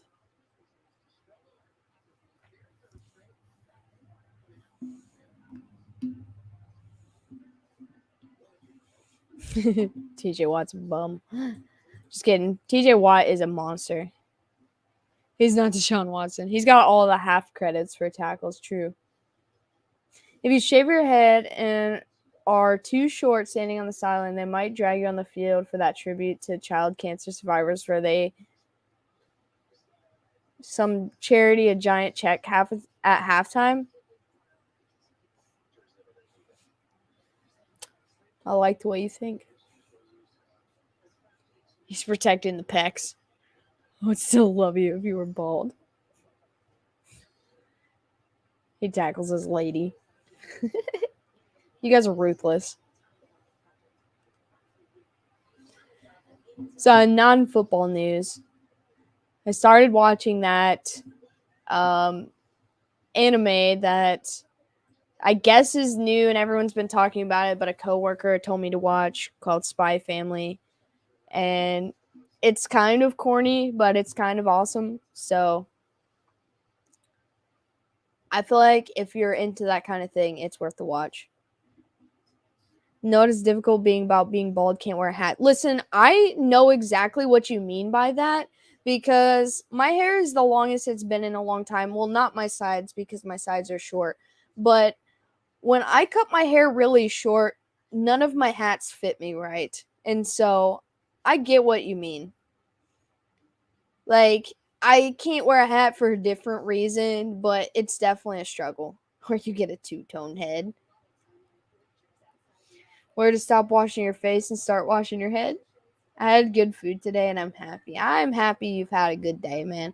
I had a crazy day. My Sunday at work was way busier than I anticipated. So I was like nonstop all day long. Deshaun Watson needs a massage. Eyebrows. That's fair. That's completely fair. Start your shampoo at the eyebrows and go back. Your forehead will be clean either way, so it works out. Sam, you were bald not too awfully long ago. I forgot that happened, but I remember now.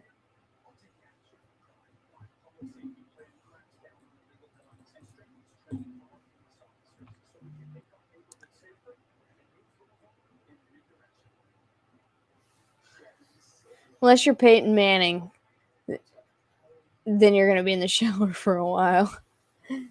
Poor Peyton. And his 62-inch forehead. What happens if it happened? It felt weird. What happens if you have no eyebrows? My scalp is not different anymore. Okay, that's fair. Then you're an alpaca. Alpacas aren't bald, though.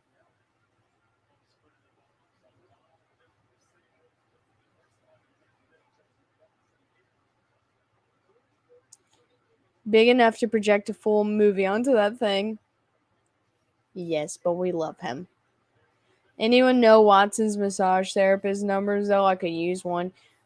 You could probably message that Instagram lawyer that is representing the women because I'm sure he would just give out that public information or that not that confidential information.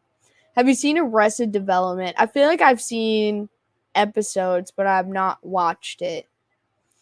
Why you want a lawsuit too? Alopecia.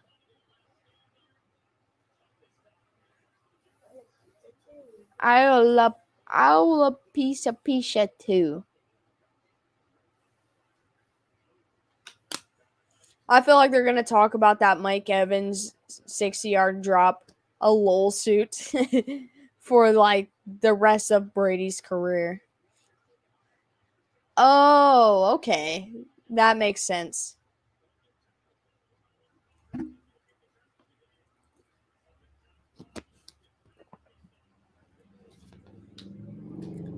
I'm so happy seeing Tom Brady miserable. We've waited a long time for it, man. I'm from Indiana. I carry corn cobs in my pocket. Yo, that's weird because I do that too. I freaking love corn. Mine still has the corn on it, though. Netflix show called Crazy Head. Very entertaining. Crazy Head. Shelby was scrolling through Facebook. What is Fluffer Nutter? What? It's con. Brady has to be feeling the heat now that Carolina beat him. It's wild if the Pats win tomorrow and we finally have a better record than Brady. This will be the first time, right? Since he left? That's crazy. I didn't even think about that. I don't want to like jump the gun, but it's got the juice. I just feel like there's no reason for the Patriots to lose tomorrow. Peanut butter and marshmallow fluff. That sounds fantastic. Oh, I didn't see it, but that makes sense. So good. Yeah, look, I'm not a huge chocolate fan, so like marshmallow fluff, excellent. Peanut butter, top tier. You have to live in New England to be thinking of that. That's okay. I respect that. Those cookies look so good. They sound good, man. But, I feel like it's understandable that Patriots fans would be thinking of that. But I figured if that were to happen when they start talking on Tuesday, it would probably get brought up eventually. Because all they talk about is Brady. And that Patriots have been a hot topic lately. They've been on the rise, coming back, coming strong. I'm just curious to see what this Mac Jones offense is going to look like. Finns need to pick it back up. I just feel like they were like all gas, no brakes, and then they started to go around a curve and realized that they were on no brakes and kind of just crashed a little bit. So, they've got a 6-point lead. That's a touchdown, essentially. And so they've got some room to work with, but the Steelers get the ball at the beginning of the third quarter, so it just depends on what happens on that drive, really. Bailey Zappi is better than Mac Jones. He is the dude, yes. Look, yeah, but they're going to go off of experience at the end of the day. But like I said the other day, this is not the same thing as Dak Prescott and Cooper Rush. This is two guys on rookie contracts. So it's understandable to debate between these two. I'm not sure how Mac's going to look. Would be great to see him run in front of me while a big guy is actually chasing him. I think Mac's going to be fine. I feel like he's got an edge now because people are seeing the real competition between him and Zappi. Like, okay, if you're bad, he knows this now. Like, if he's bad, there's somebody that can replace him, a formidable replacement. And so I feel like that's going to give him a little bit of motivation. And he's one of those guys that will do anything to get it right. Like, he's kind of like that, like, bookworm, like goody two shoe, takes work home, studies it. So this popped in my head. If Mac struggles next year, is Mac gonna be a Raider? I mean, if they stick with Zappi, maybe. No, I don't think Carr's gone. They just extended him. Finns need to learn to win. It's a lifestyle. I mean, the Finns, they haven't made the playoffs in the last couple of years, but they've had like 8, 9, 10 wins every year. So they've not been bad. They just haven't been, the AFC is hard and it's just getting harder to play in. So Hazley surprisingly was not watching football today. Well, the Colts did lose today. So that's understandable that she's not having it because her dad's team lost. It's been 2 games of success. That's not a large enough sample size. See, yeah, I agree. And that's why, like, before I was like, well, run with him until he doesn't succeed anymore. And I think that's still a good option. But what you just said is very true. If Mac proves that he cannot pick up this year's offense, then maybe you decide to go back and try to figure it out with Bailey, or go back and forth until you figure out the guy who can do it.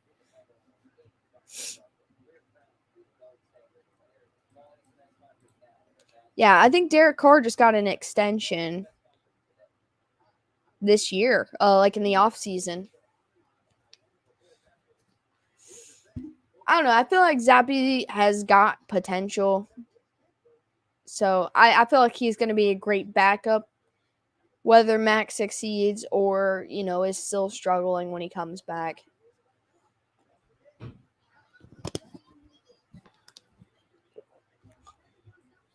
But you have to thank Bill Belichick for that. Yeah, I was going to say, I thought he just got a new deal, or at least an extension of some sort, to keep him in Vegas for a little bit longer.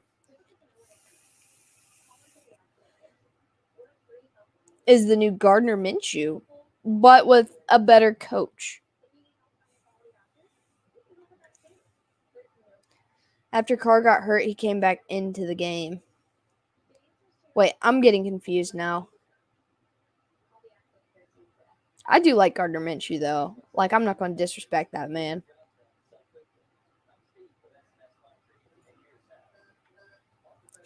I feel like he was just in bad situation after bad situation. He just got thankful that he kind of, like, missed the Urban Meyer mark. Oh, Carr got hurt today. If Zappe loses a string of games, then he could be the Minshew. That's true.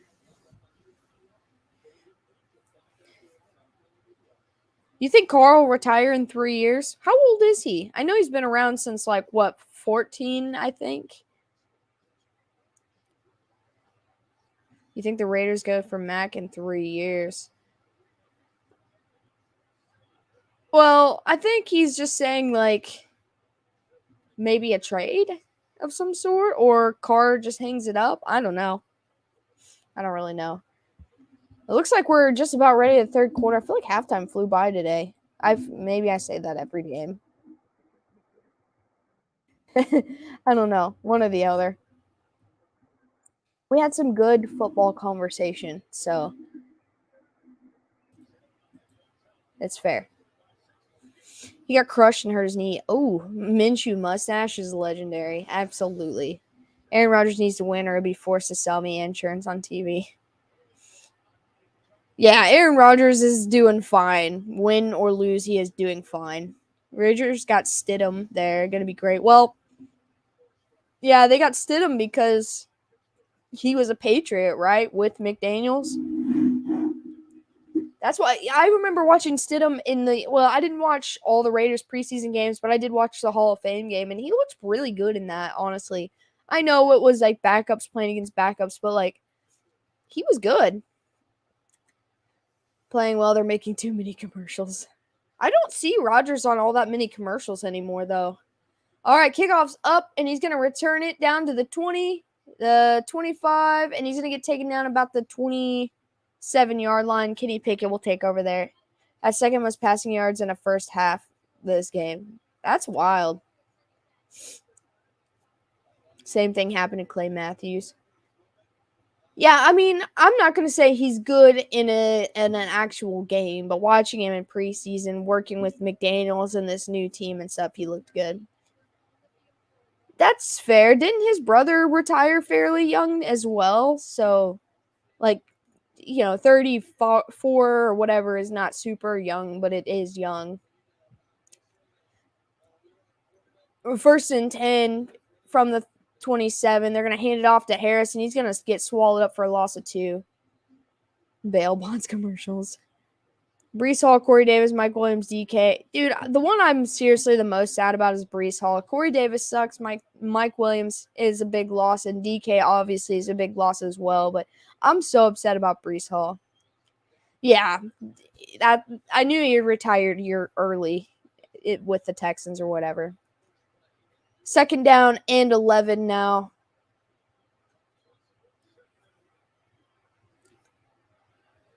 Pickett in trouble, and he's going to get sacked down by the 12-yard line. Big play by the Miami defense. That was Jalen Phillips. He was pretending like he was shooting a gun into the sky. Like, he was just like, tick, tick, tick. Some serious bad Texans teams or something like 60 sacks a year.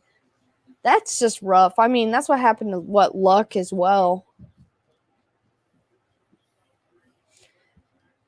All right, 3rd down and 22. I see some kind of check down here. And he's going to check it down to, I don't even remember which running back this is. And that's Warren, right? Jalen Warren. It's going to be 4th down. Miami comes out hot in the second half. Gets the stop. But then he won a Super Bowl ring without doing anything, so it's sort of evened out. That's fair. Rodgers is going to go on a huge tripped out offseason, maybe lose himself in Burning Man and never come back to reality. That is very I feel like that's probably something that's likely to happen. Fair catch called at about the 29. David would have earned his ring either way after that beating. David Carr was a precursor to Andrew No Luck. Dude, Colts fans are still mad about him, like, retiring, like, during a preseason game or whatever. But, like, I don't blame him. He was really good. He was really talented. He was a great, replacement for Manning. But when you don't protect the guy, there's only so much he can do.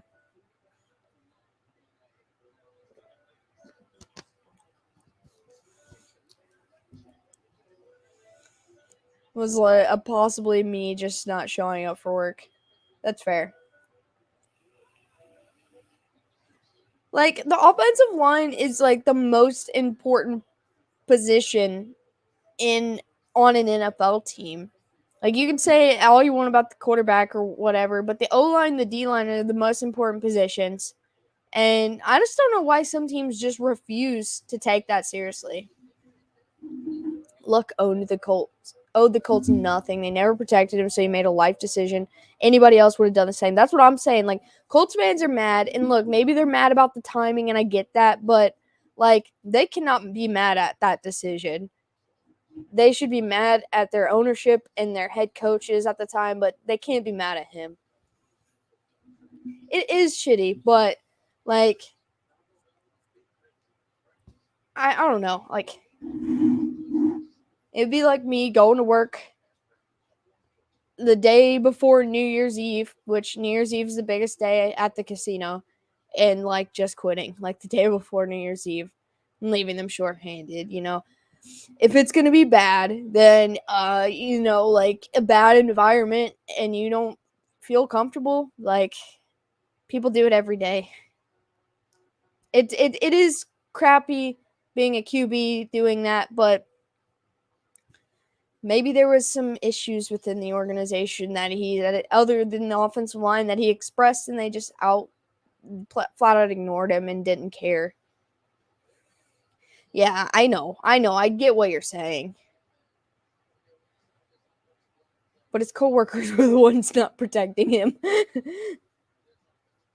Pete Davidson does not belong in commercials. 100K says you won't. Show me the money. Show me the money, Nathan. If you're going to the slots and people were allowed to harass you and security was never higher, then you would have all the right to quit. Okay, well, listen. Security in a casino is not what you think it is.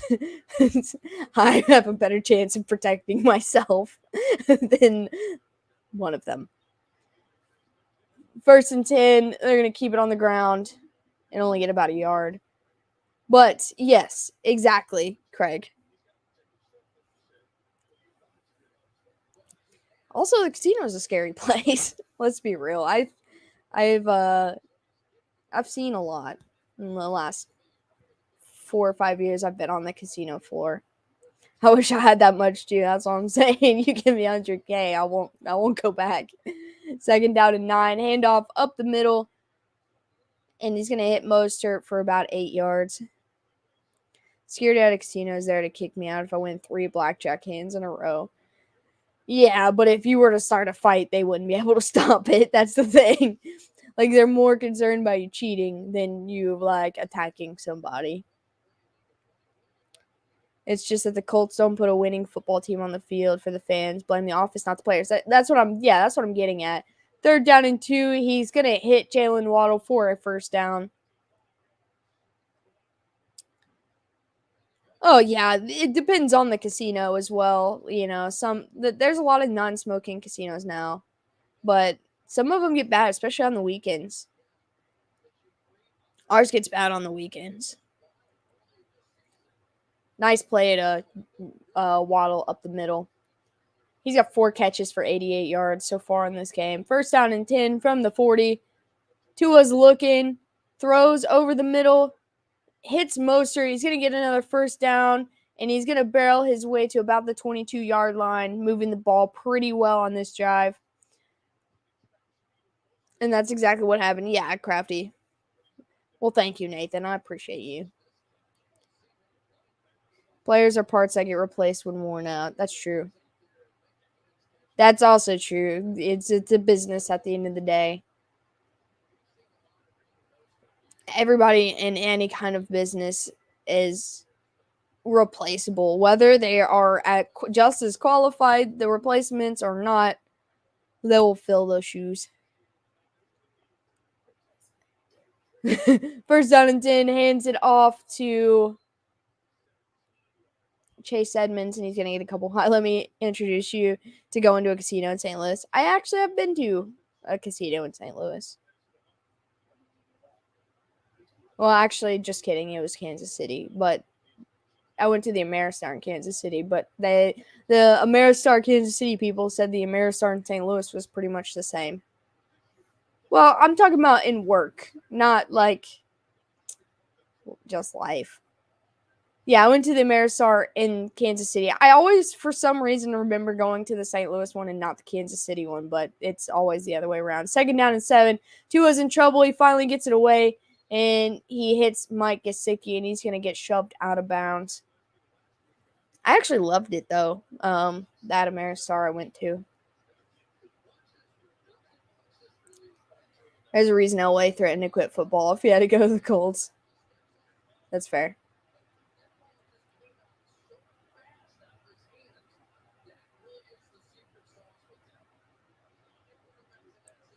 Third down and 2 now inside the 15. And it looks like Miami's going to use a timeout. They've used their timeouts at weird times today. If you're not the owner, you are replaceable. And if enough people get together, the owner can be replaced too. Somehow, but you're right. Because Elway's a spoiled brat. Yeah, I never really liked Elway. Like, out of all the greats, he was not one of the top, like, ones that I always loved hearing about and seeing. Look at Papa John's Pizza for proof. Wonder what topics will get brought up tomorrow. I'm here for the ride.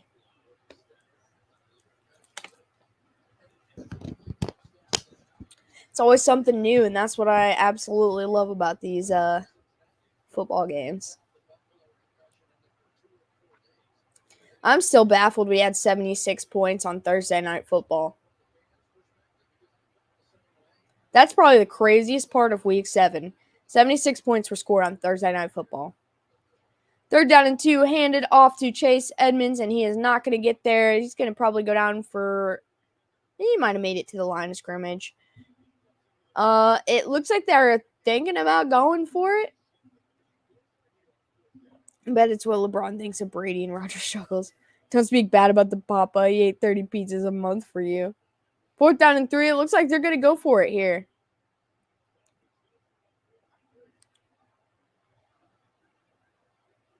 And he hands it off to Edmonds, and he is fighting, and he's not even going to make it back to the line of scrimmage.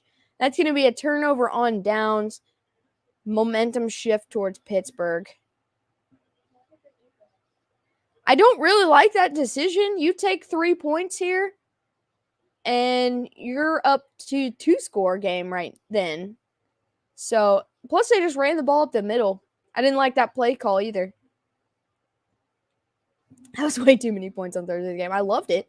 At least use Mostert. Yeah, they didn't even use their number one back right there. That's crazy.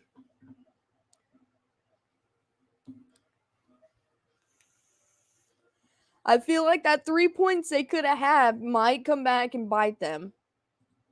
And we talk about that a lot of times when people don't take the points. Now, we always talk about how the road team always needs to take the points no matter what. We don't really talk about the home team as much, but I absolutely hated that decision to go for it because I feel like if Mike Tomlin had his squad right there on 4th and 3 or whatever it was, he would have kicked the ball at home or in Miami.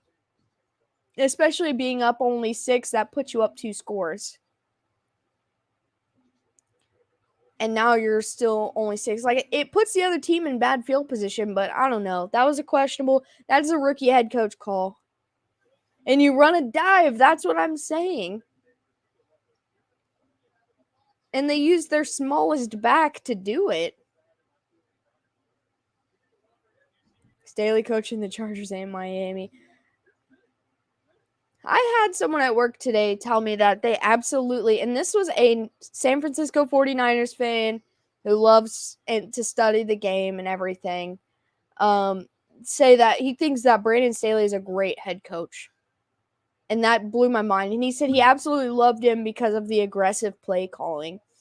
And I get liking the aggressive, but like he's hurting his team. A rookie head coach doing Madden style play calling. Everyone knows you should be running a wide receiver bubble screen. Anything but that call. See, look, I don't have a problem ever going with it on 4th down. But like, don't call bad plays on 4th down if you're gonna go for it. Like, at least call a reasonable play. Tight end slants and also the tight end attack are unstoppable in Madden. Every time. He's used to Shanahan. That's fair.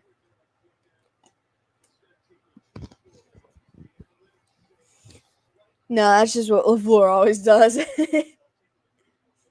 LaFleur takes a field goal when you're down a touchdown in an important, crucial moment, and I will never understand that.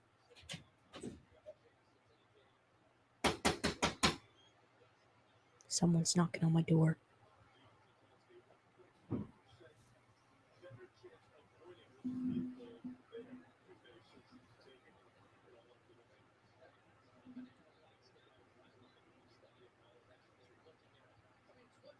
Let me text Dad.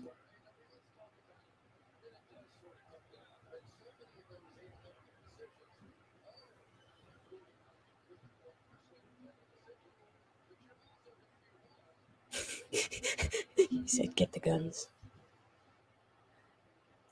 I don't know what's going on. Hey. What are you eating at? In there. Yeah, go ahead.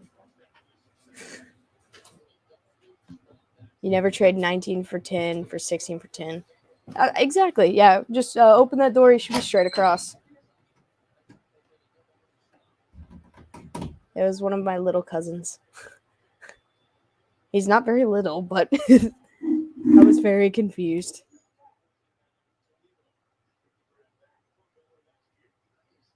I don't know what's going on. I'm going to sleep watching this game. Okay, I missed a couple plays. I'm about to go home and play PlayStation. I'm about to do something. I don't know. Pickett's hands are too small to even put in his mouth guard. It is National Tight Ends Day. I was getting swatted too, man. I didn't know what was going on. Pickett's got T-Rex hands. Okay, it looks like there's an injury timeout. We're going to catch up after this this commercial break. I don't know. Collinsworth hasn't said anything about Tight Ends Day. I feel like it's because Greg Olsen called the Chiefs-Niners game and talked about Travis Kelce and George Kittle for 3.5 hours straight that he didn't feel the need to talk about tight ends. I played video games during most of the afternoon games because I was sick of football for a while. That's completely understandable. Here's a guy that wants him to talk about tight ends. He's jealous, absolutely. I still do not know what is going on right now. Yeah, that's what I said. I think they should have went for the 3 points because 19-10 is a 2-score lead. And I do not understand the play call on 4th and 3. Like, if you're going to go for it, you had 1,000,002 options, and you picked literally the worst one. And I've seen multiple teams do this on 4th down. I was playing the new COD campaign earlier. I haven't pre-ordered that yet. I'm going to pre-order it, like, in 2 days.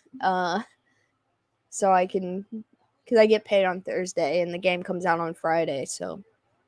Or I might just do it early. I don't know. Here's a guy with girl hands and little boy legs.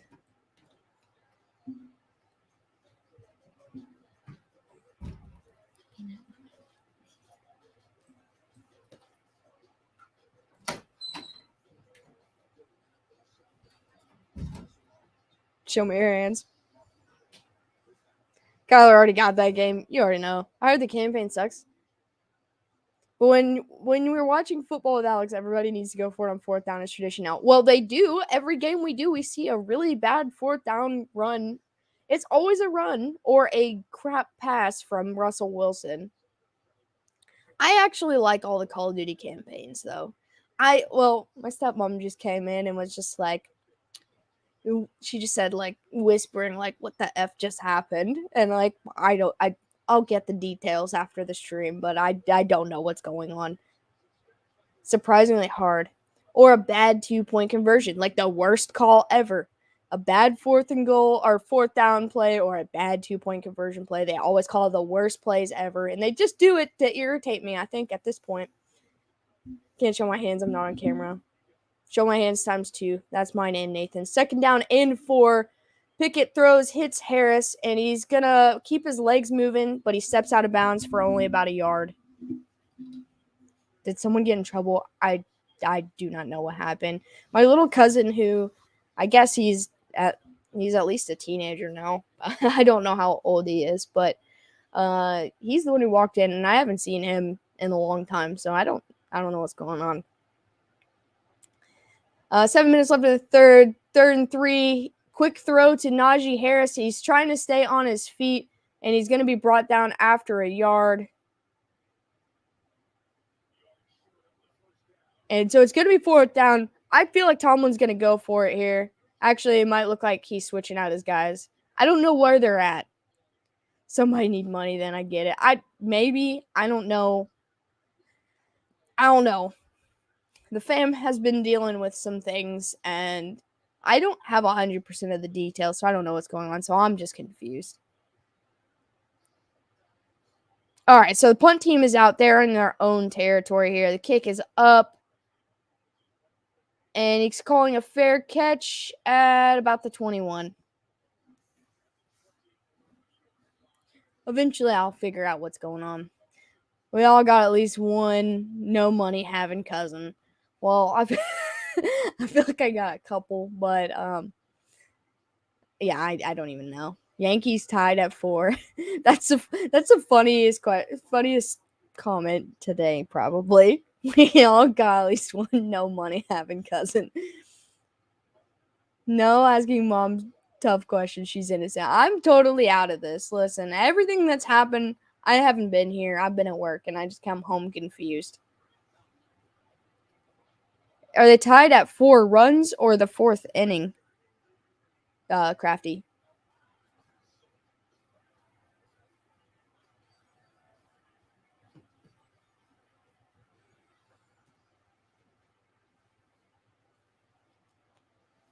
So we're on commercial break. Miami's going to 4 runs apiece. Okay.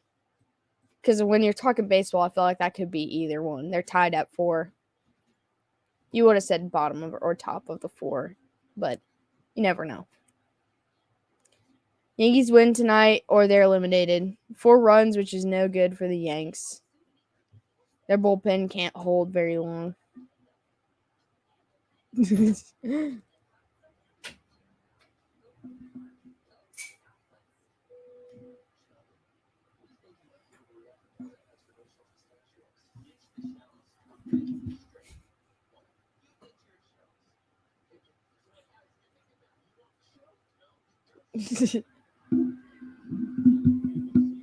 Frick the Yankees.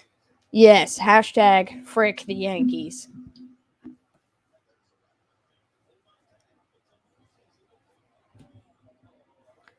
Let's go Chiefs.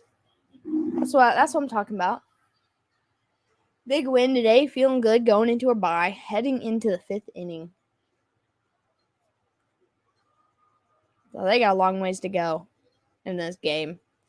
I feel like 4 innings in baseball can feel like an eternity in this kind of situation.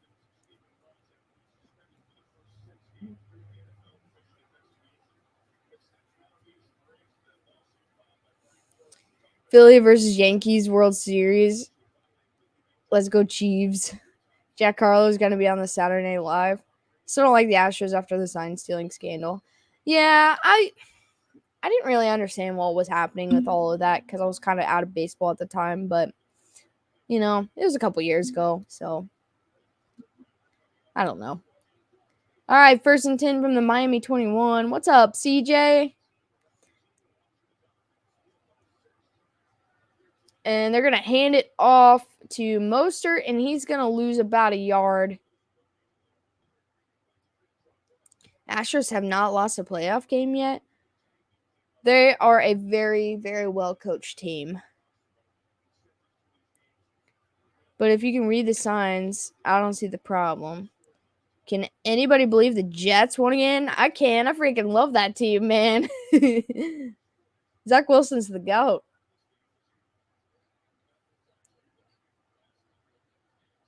All right, 2nd down and 11 from their own 20. Tua's looking, loads up down the middle, and it is nearly picked off but not held on to. And it's going to be 3rd down and 11. That was a bad throw. George Burns looking through his binoculars.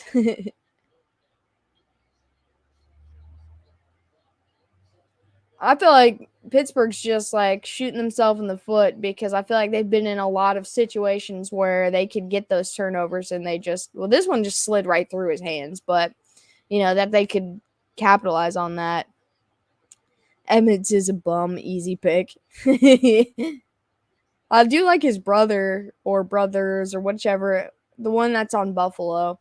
3rd down and 11, they hit Tyreek Hill, and they're only going to get about 2 yards, and he's going to get brought down. 4th down coming up. He threw that straight to him. That's what I'm saying. That was a bad throw. Or a good throw to the wrong team, I guess.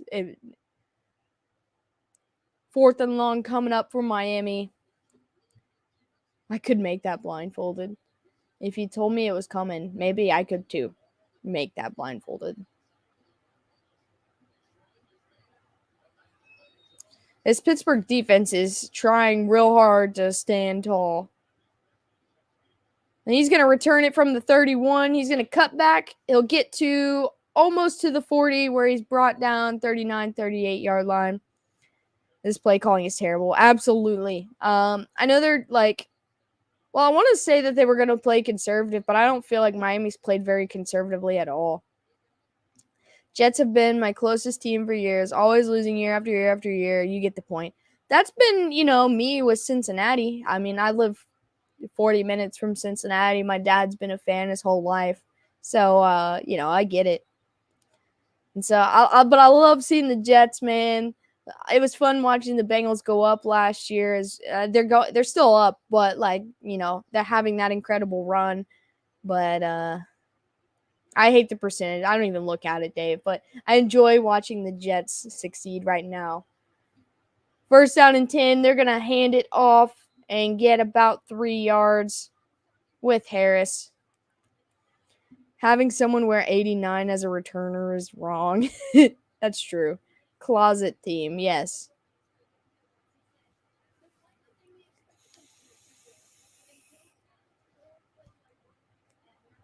Well, Peyton, just be thankful that Pittsburgh corners cannot catch anything.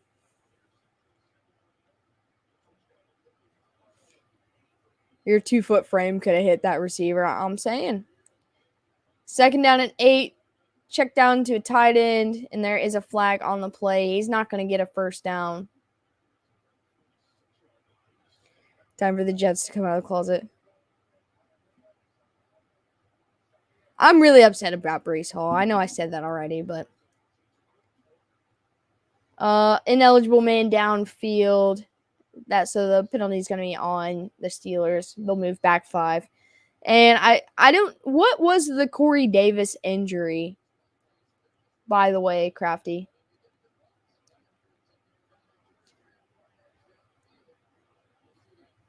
I know the Patriots and Dolphins fans in here probably don't enjoy seeing the Jets go up as much, but I've never had a dog in that division, so 2nd and 13, he throws, hits Johnson, is going to get a couple yards, but there is another flag on the play. Yeah, I was going to say. James Robinson left with an injury too. I think terrible day for injuries. I hate seeing it, man.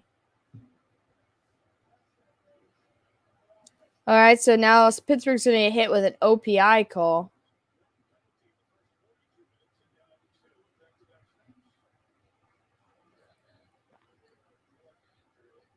Oh, he pushed off of him. Has a sprained MCL. Okay, well, at least it's not torn, so that's a relief.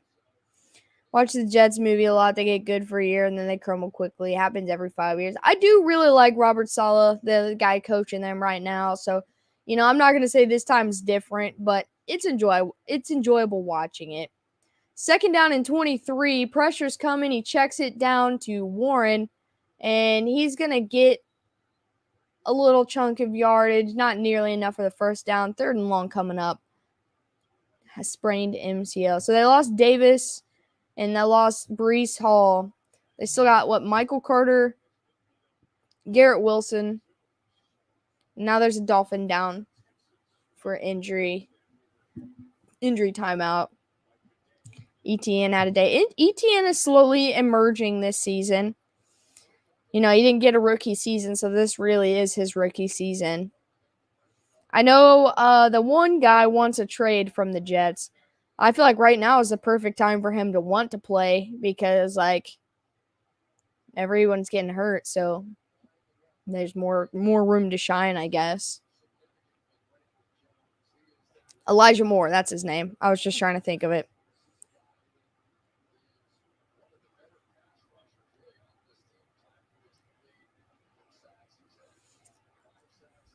I'm going to look at their roster right now because I was trying to think. I felt like, plus the Jets still have a solid defense and not a horrible offensive line. So they're still looking at the Dolphins player right now. Yeah, they got Michael Carter, backup running back Ty Johnson. Braxton Berrios, Corey Davis, Denzel Mims. I forgot they had Denzel Mims. Can he play? Spits. Jags are just trying to get to their bye week. Yeah. What's up, Rob? I dressed up tonight. I actually wore this to work today. So I didn't really change any. How did the Lions lose their bye week last week? That's a good question that they probably don't even have an answer for. Yeah, I was going to say, if they can get the ball to him, if they trust him enough to do that, then I think he can make plays. He has made some plays this year. He has 11 receptions for 63 yards. And Denzel Mims only has 1 catch for 4 yards. So, I feel like maybe they could try finding a way to get him in there a little bit. They've got Jeff Smith, who has 2 receptions and 28 yards. I don't know him. He's in his 3rd season. And obviously Garrett Wilson, he's emerging as a rookie standout wide receiver. He's not a deep threat, yeah. Yeah, I mean, I like Elijah Moore, and I just feel like he needs to get out of his head a little bit. Is 20 Pacheco's number? No, Pacheco took Tyreek Hill's number at number 10. This jersey is Justin Reed, our safety backup kicker. I love that guy, man. Not that it's bad. Well, oh, you low-key look like Mrs. Claus in that white and red. I'll take it. I'll take it. Jeff Smith, a guy that makes Jeffs? Yes. 3rd down and 16. Pickett steps up in the pocket. He's being chased. He's going to roll out, and he'll get about a yard on the scramble. Safety backup kicker. Berry Cheerios. Yes. But I do love Justin Reed. He is definitely one of the highlights on our defense right now. Like on our secondary, at least. I don't want to make toys. All right, the Steelers are going to punt now on 4th and 15 with 2:05 left in the 3rd quarter. Kick is up. And he's going to call a fair catch at about the 31. This game is kind of flying by, especially after half. I've been working all freaking day. I only got to watch 30 minutes of the Bengals go off. Yeah, I was at work until 5. I got off at 5, but I hung out for like 25 minutes to watch a majority of the 2nd quarter of the Chiefs game, and then I drove home as it was getting into halftime. Did my Bengals by 14 bet? That's not bad. Now they said it's going to get slow. You're right. You're 100% right. Or it's going to get crazy. 2 more starting O linemen today. Man, they're getting held together by like tape at this point, but they're making it work. 1st down and 10, they're going to hand it off to Mostert, and he'll get 2 yards on the carry. Bro did look good. He did look pretty good in that game. I'm not even going to say that the Falcons look bad. I just think that the Bengals just look really good. I hate both these teams. I'm glad both looking like ass. 2nd down and 8, throws, and he throws in the direction of another Steeler. 3rd down and 8 coming up. I have no idea what that is. I saw the highlights. You give him any pass, bro, and he's legit top passer in the league. Looks like I got an update from like Adam Schefter or someone that he had re-entered the game, so I don't know what happened to him. I know he did leave, but come back. 3rd down and 8 now. Tua's looking, has time. Pressure's coming, and he's going to take off running. He's going to take a big hit and go down just short of the 1st down. TJ would have intercepted that. Absolutely. I didn't see where he actually went down at. I was like focused on watching the guy that was about to hit him.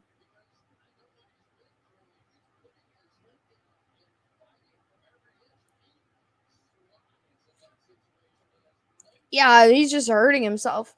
I did think the Falcons game would be a little bit more competitive with the Bengals, but Bengals just started hot, man. The Falcons came more alive, like I feel like towards the 2nd quarter, but the Bengals defense in the 2nd half of this season, like both the 3rd and 4th quarter of this season, has been phenomenal. All right, so that was his dad earlier.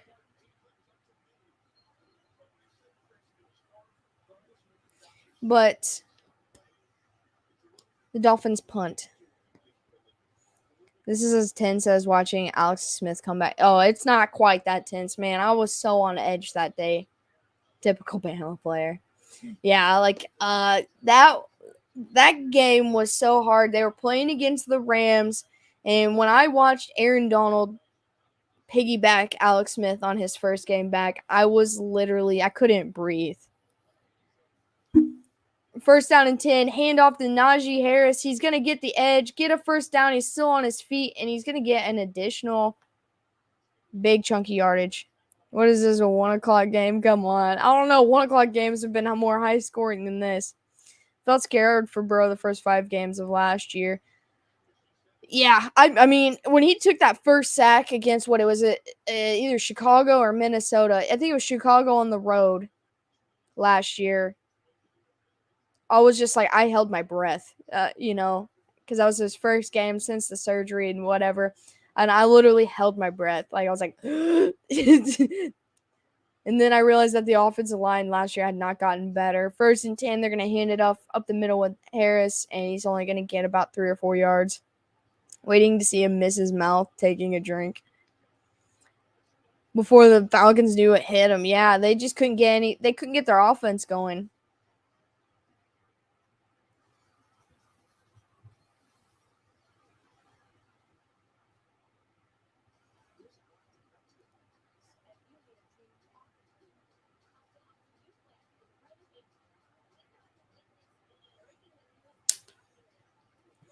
Yeah, that was an interesting game. It started off insane, and then the Falcons came back, but the Bengals never slowed down. That's what they had to. Harris did a great disappearing this year. I think it's how bad that offensive line is, too. Their pass pro has been good for the last 3 weeks. That's true.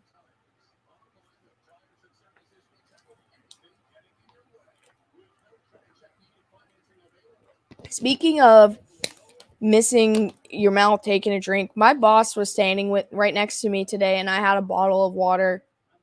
And we wear earpieces because we have a radio, and my other coworker was standing next to me, sneezed so hard that it just blew his earpiece out of his ear. And I was like, what an idiot. And I told him that. I was like, what an idiot. And then I took a drink, and I never opened my mouth.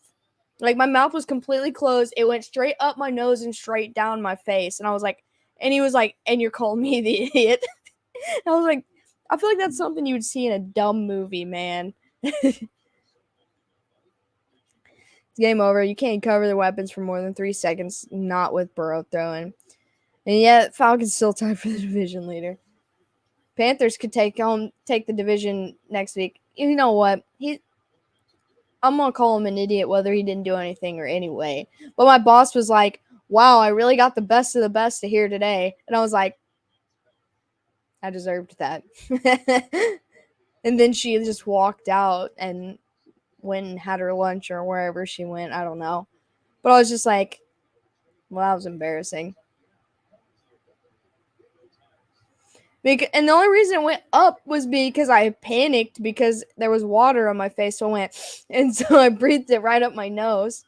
I would have fired you on the spot. I feel like she thought about firing both of us on the spot right there. I spilled something red all over it. I'm so nervous about wearing white. I don't know. Light blue is just almost as dangerous as wearing white, though.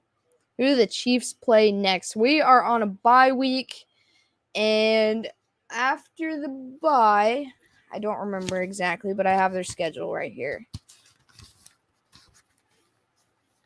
2nd down and 7. He's going to throw it, hit his tight end, and get a good chunk of yardage. They got the Titans after the bye, and I believe that's a primetime game. I want to say maybe Sunday Night Football. I look at dirt and it's stained. That's true. That entire division is within a game of the lead. Exactly. 3rd down and 1. They're going to hand it off to Harrison. They're not going to get there. It's going to be 4th down and short. I feel like they're going to go for it. Hey, Craig, have a good night, man. I appreciate you stopping in. You can hit light blue with some spray and wash, and every stain turns just slightly gray. That's fair.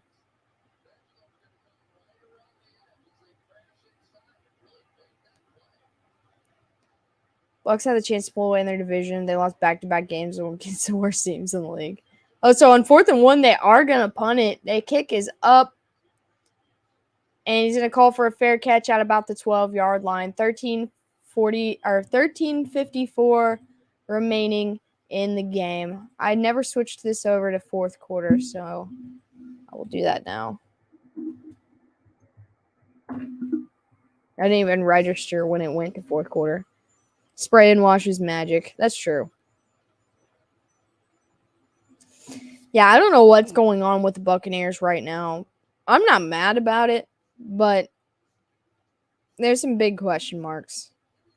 Those were pretty much 2 locks back-to-back weeks, and especially this week, and they just looked bad. Punts, punts, punts. Everyone punts. So they didn't take an easy field goal earlier. What were they thinking? Are you talking about this game? Because that was Miami. A 9-point lead would mean so much more than a 6-point. Yeah, Miami did not. Yes.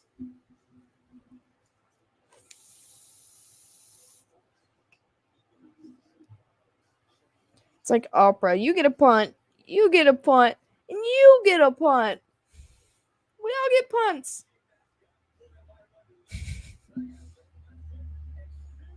Might lose out on a top QB pick. It is Mr. Mayhem.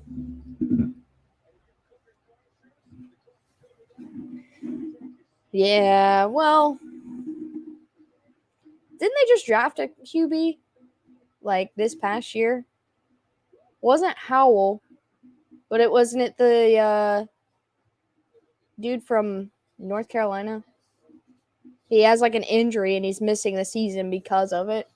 I feel bad. I never bring anything for you and your dad's watch party. Should I send over chips or pop next time?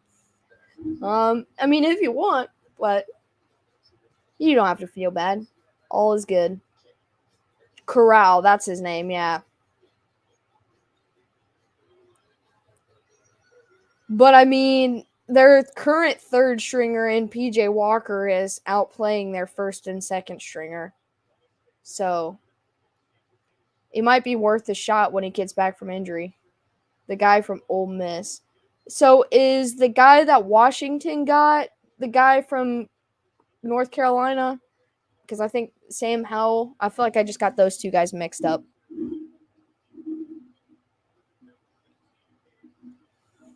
Why did the 72 Dolphins decide this was the game they were going to come to? What's up, Rob? First down and 10. Roll out play action, quick pass over the middle. He's going to hit Tyreek, and he's going to step out of bounds. Matt Corral, yes. I don't know. Panthers, it's going to take at least like 20 years or so to figure it out. Thank you for popping in my stream this morning. I thought this was your Halloween stream, and then I realized after I got there and you were not wearing a goofy costume that this was not the stream. But since I was there, I figured I would try to say hi and show some love for a few minutes. Primetime, that's true. First down, is this their only home primetime game?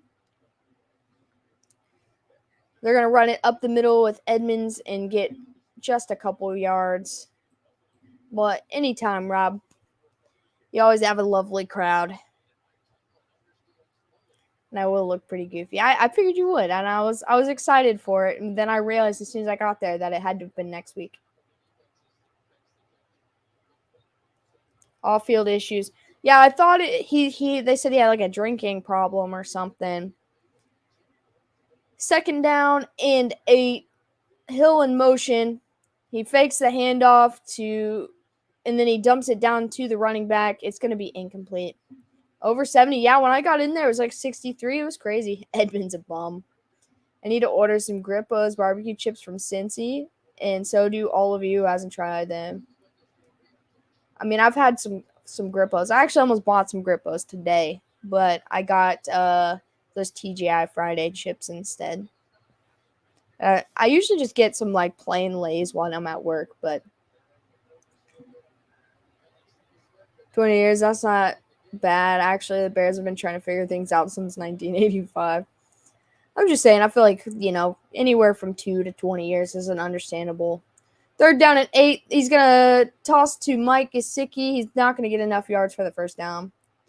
Like 2 years to 20, somewhere around there is, probably like I said, reasonable amount of time for them to figure it out. When I go out west to my daughters, I have to take Grippos and Skyline. I love Skyline, man. I absolutely love it. It's weird to me that there are people in this world that have never at least got the chance to experience it and decide if they like it or not. I'll never understand not throwing more than 2 or 3 yards on third down. It's because every time he does, it's like nearly intercepted, but the interception is dropped. Kickoff or punt is up, and he's going to return it about 6 yards and get pushed out of bounds. I've been out of the Griffos market for like 8 years. It's killing me. I'll never. Yeah. The whole third down thing. He's not having very good success in this later in this game, throwing it downfield as he was at the beginning. So I think that's what it really comes down to. Also, he has a noodle arm.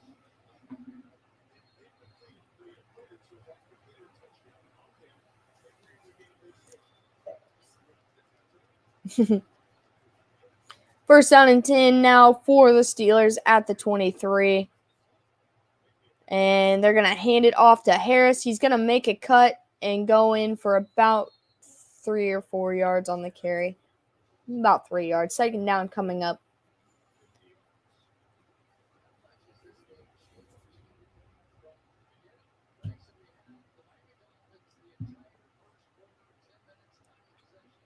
Second down and 11 and a half minutes to go in the game. They drive to Cincy for nothing but Skyline. A Skyline three-way, a backseat full of chips, and a Gold Star Conies about 3 years ago. 9 hours one way, eat, drive back. That sounds like it's worth it, though. Second down and 8, shovel pass in the middle to it looks like a tight end, and he's going to get a couple yards. Third down coming up. There's no White Castle here either. That's strange. So part of it is the receiver's responsibility to get some yards after catch. Otherwise, you don't take a sack and make it worse. That is also true. So somehow we get OT or Pittsburgh going to win. I think the Lions just proven to be the same old Lions. I had hopes for them at the start of this year. I did too, honestly. Third down and 4 coming up.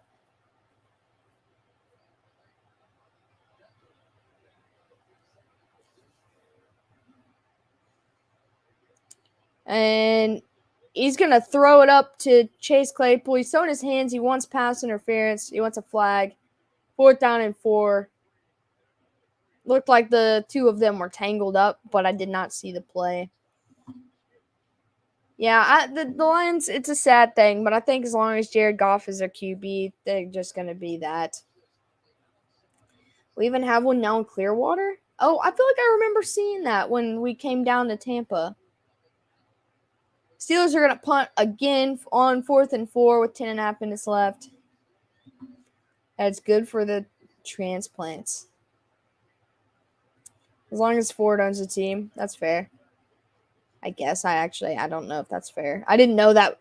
I knew they played on Ford Field, but I didn't know that Ford owned the Lions. I guess I overthought that one.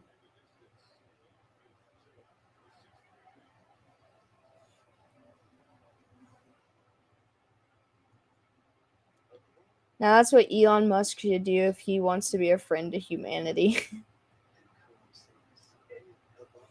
They're always busy riding on Highway 60 on the way to Clearwater Beach. Man, Clearwater Beach has become one of my favorite places in the world. Which is the same as White Castle. I feel like I remember seeing that too when we went down there. I didn't eat there, but I remember seeing it.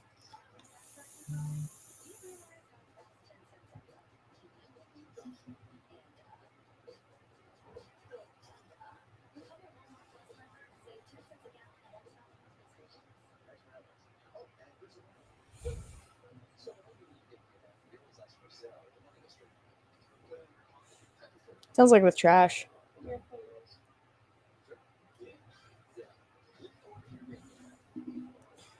I do love it in Tampa. I can't wait to come back.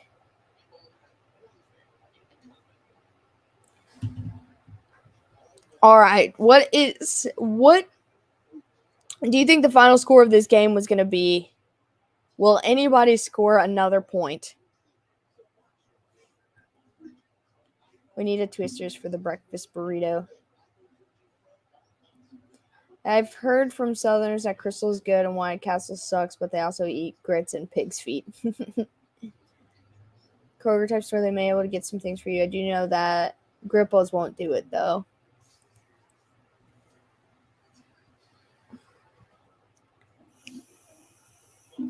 (17-16) Pittsburgh. Okay. So one more score left in this game. Because honestly, I was thinking like maybe another field goal from Miami. I don't know about Pittsburgh. Food Line, Lowe's Food, and Publix. Publix is like so hectic, man. It stresses me out.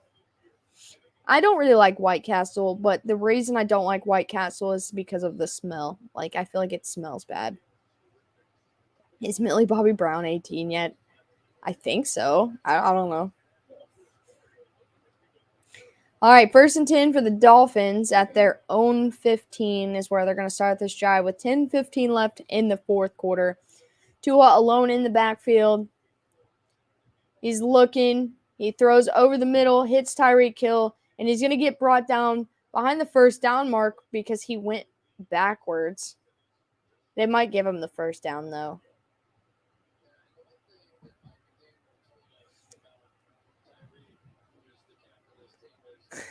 Gross. All right, 2nd down and inches now. And they're going to hand it off to Mostert, and he's going to get a lane and cross the 35. Keep the clock rolling. That makes sense. Definitely smells like cooked white onion. I cannot eat onion, so I guess that makes sense why I don't like the smell of it. But I can't even walk into a White Castle. 1st down and 10, hands it off to Mostert again. He's going to get another lane and another 9 yards.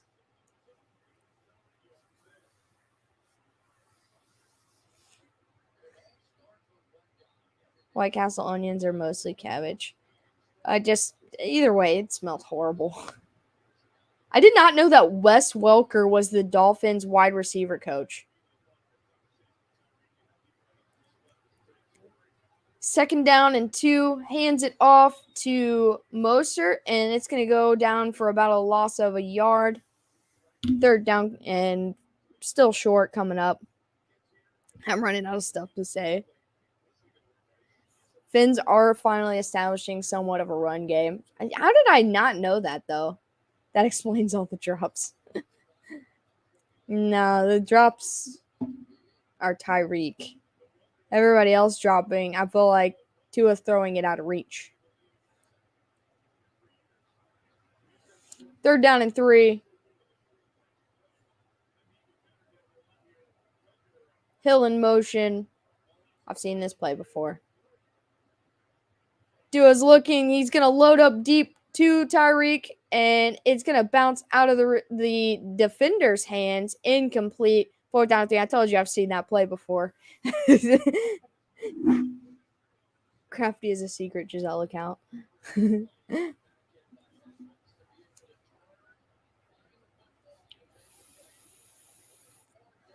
was actually a decent throw by Tua. Still a little bit underthrown, but further than normal. So Miami is lining up to punt again. Kick is up, and he's calling for a fair catch at about the 17. If that was Patrick's throwing, that's a touchdown. Unless he's getting hit when he throws it. I've seen that a couple times today. Except it usually bounces off a reek and gets picked. I feel like that one could have just gotten picked anyway.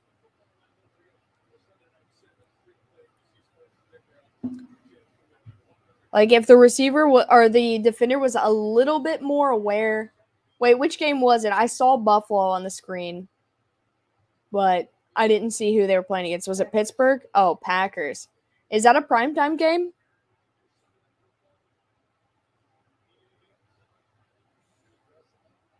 First down and 10. Oh, is that the Thursday game?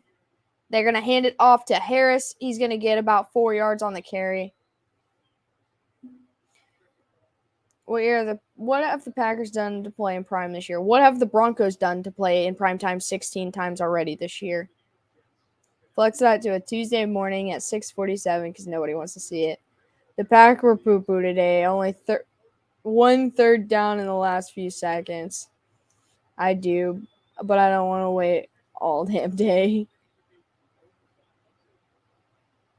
Yeah, Pack's having a rough outing this season. Second down and 6 coming up. Kenny Pickett has plenty of time, throws in the middle, and he hits Johnson. I think he held on to it. He had a first down, but it looks like he went back, and it's going to be short, but now there's a flag. I don't see any rust on Tua. His underthrows look as good as usual. That's fair.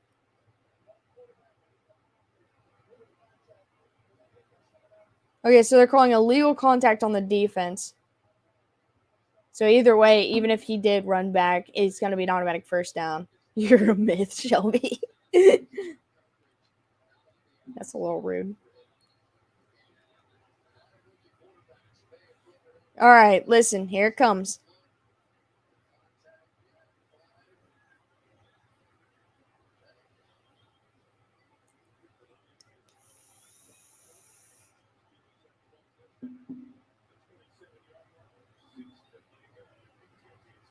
All right, so Pittsburgh's going to use a timeout right here. Mythical being I am.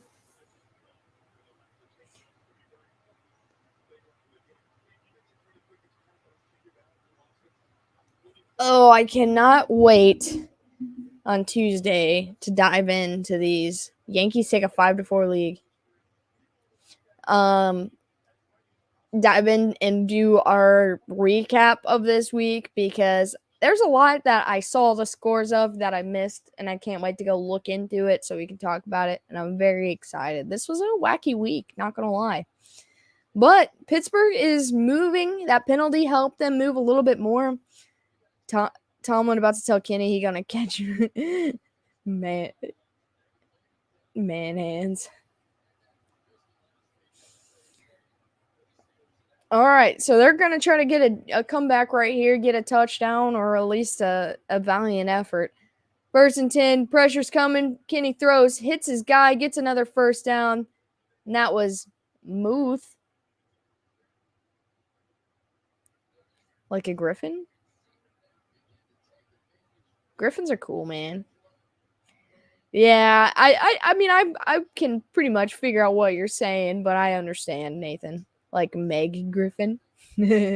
First and 10 from their own 40. Kenny's looking. Has time, checks it down to Harris, but it looks like it bounced off the ground. No, not like Meg Griffin.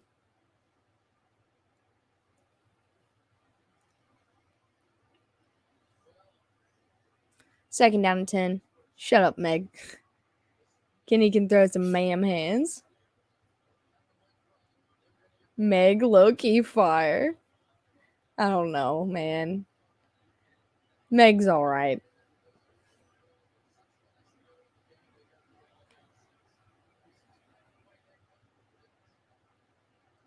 Six minutes, 14 seconds. Second down and 10. Pickett's looking, throws, and he just misses his guy in Chase Claypool, who was open. Bad throw. I mean, Meg is Mila Kunis, but at the same time, she is a cartoon. True. I bet at least 50% of football fans don't care about baseball at all. I care about baseball, but being a Reds fan, I don't care about baseball much.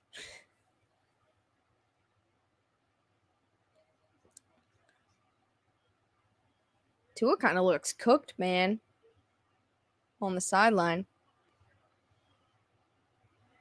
Third down and 10. Pickett looks, throws, hits Claypool. This time he's going to get a first down, and he steps out of bounds about 2 yards past the first down mark.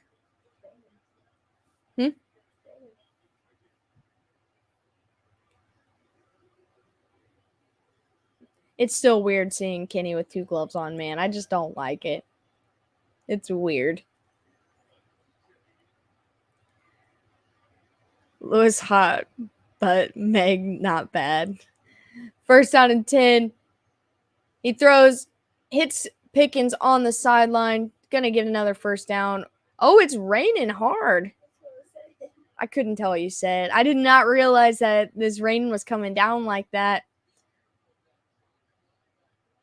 This might get messy. I don't care. I care about the Cardinals when they're out. I don't follow baseball much. That's kind of where I'm at.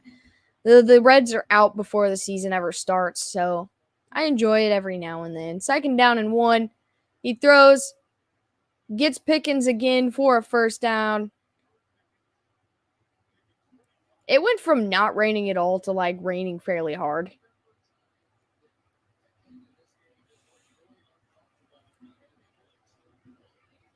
Five minutes left in regulation.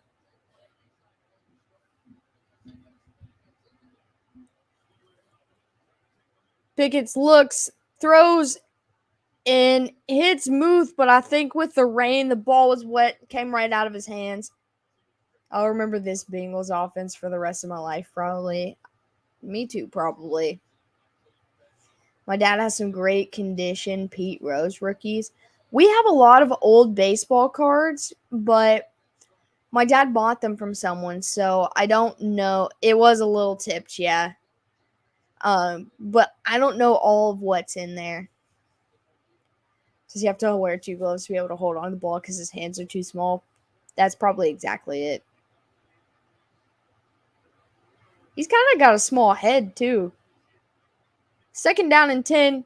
Pressure's coming. He's going to roll left. He'll turn, throw, hit Claypool, and get another first down.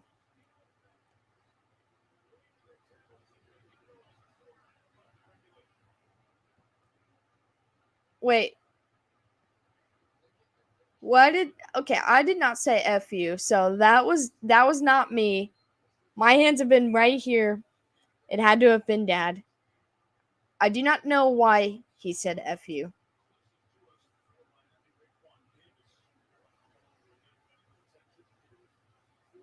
Yeah, I don't know what that's about. But he wore the gloves in college. Did the Reds lose their holding flags? The refs. Okay, so yeah, rude. That's what I'm saying. It looks like it's me when he does that, but it was not me. Sending all the little FU. I don't know, man. The refs are just sus. Steelers got a first down. Bengals fan says FU. He said earlier that he wanted the Steelers to win this game. Definitely a first down, right? I thought it was a first down. I mean, I knew it was close, but he fell over it, so I guess it depends on where his knee goes down. That's definitely a first down.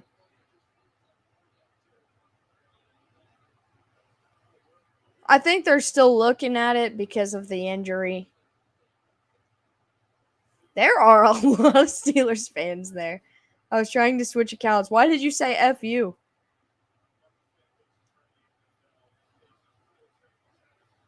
What are the baseball cards?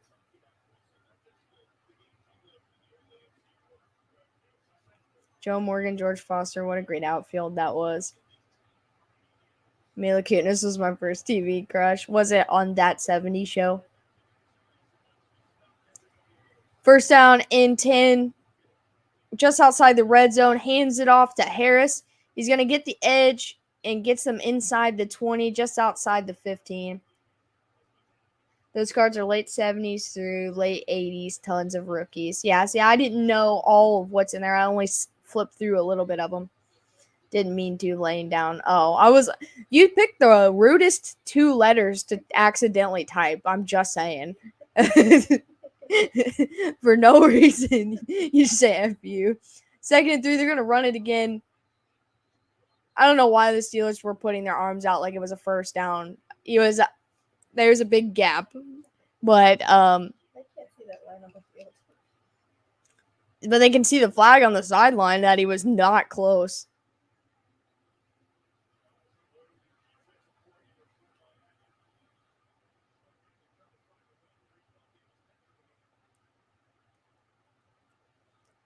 All right, so it's going to be 3rd and 1. There's 3 minutes left in this fourth quarter. Miami has 2 timeouts. Pittsburgh has 2 timeouts. They're going to QB sneak. There is a flag, so someone had to have jumped early. They got the first down if it is on Miami. Cheap tickets, leave whenever you want. Exactly. Anyone that wasn't on the Cardinals just went into a shoebox. I have so many baseball cards, man.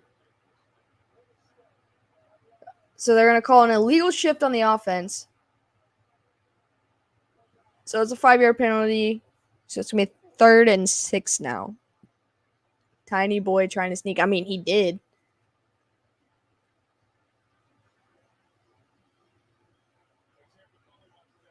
Penalties, yeah, they do suck. I feel like he's going to end up keeping on this play and running for a first down or touchdown, whichever. He might have girl hands, but he can run fairly quick. From every year since I was born. I feel like you've told me that before, which is pretty cool. 3rd down and 6. Pickett's looking. He's flushed left. And he's going to keep. And he fumbles out of bounds, but there is a penalty. He's going to be about a yard or 2 short. I told you he was going to keep it. Thanks, Jeff. Yep, that's 70 show, and I was like 12. I had a feeling. That's the earliest show I can remember her in. And that's going to be a hold on the offense.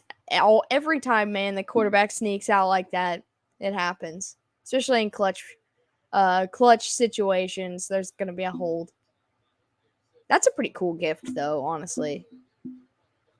And 3rd and longer. Yeah. So it's going to be, 3rd and 11 now?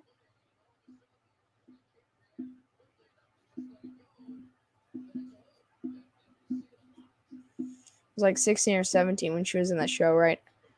I'm assuming so. Oh, 3rd and 16. I forgot it's a 10-yard penalty.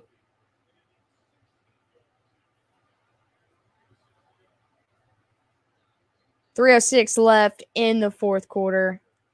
I feel like they should try to just get like 3/4 of the yards and then just go for it on 4th down. Unless they get a shot, man.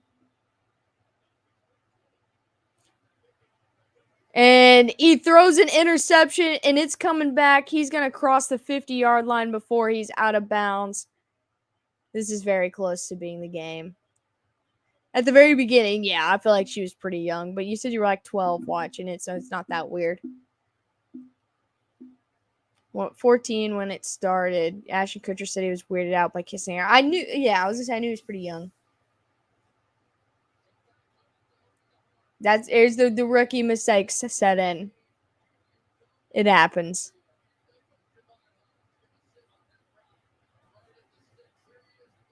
Oh man, that Javon Holland, he was watching that the whole time. He knew. Yeah, I was gonna say you were 12, so it was fine.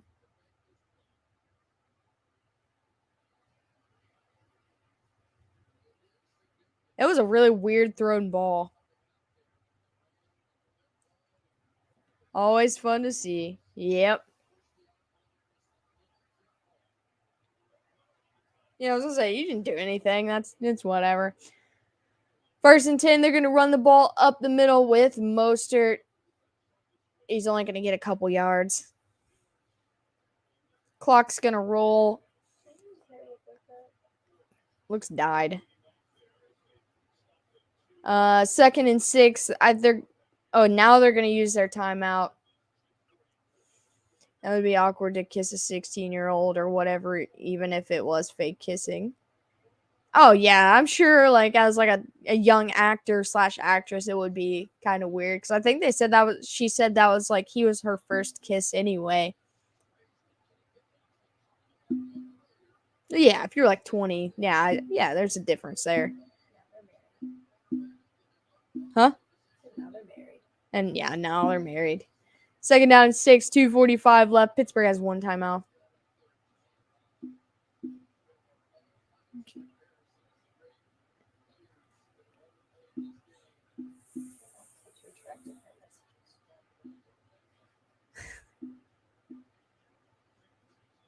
And they're going to hand it off again, and he's only going to get about 2 or 3 yards. So it's going to be third and short, and Pittsburgh's going to stop the clock again at 2:41. They're out of timeouts, excluding the 2-minute warning.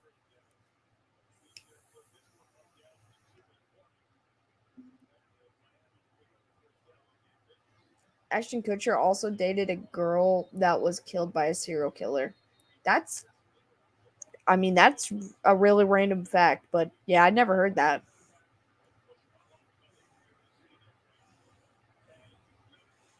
I was gonna say, you didn't kiss her. Third down and 3.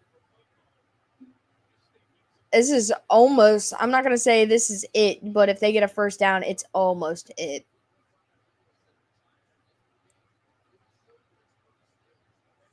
I'm sure they'll run the ball here just to keep the clock going. Nope, he fakes the handoff. He's rolling right. He throws, and it's nearly interception. The clock is going to stop anyway. Fourth down and 3. I do not believe they're in field goal range. And there is a Pittsburgh Steeler that is in a lot of pain right now. The same one that Rick just jumped on like that? Probably.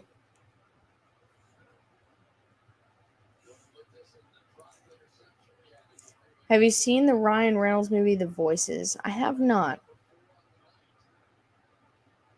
Oh, yeah, it was just under his hand.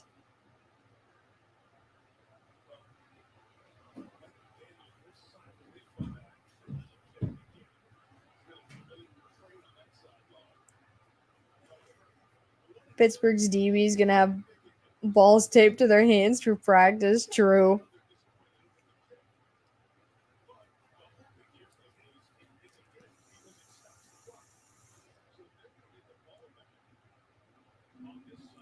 Wait, how old are you, Rob? You said I'm always the young dad and you have 3 children. I feel like you've told me how old you were before, but I can't remember. You say you had your first kid when you were 14? Because that's kind of crazy too. She was sheltered if that was her first kiss, though. Gotta make it on the elementary school bus a bit. I think I read in an interview somewhere that Ashton Kutcher was her first kiss. He's a serial killer, and his animals talk him into killing his girlfriends. Well, that's a crazy storyline.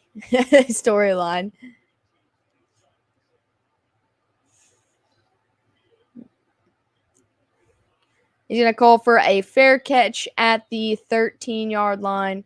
He's talking about a Ryan Reynolds movie. He said it was called The Voices.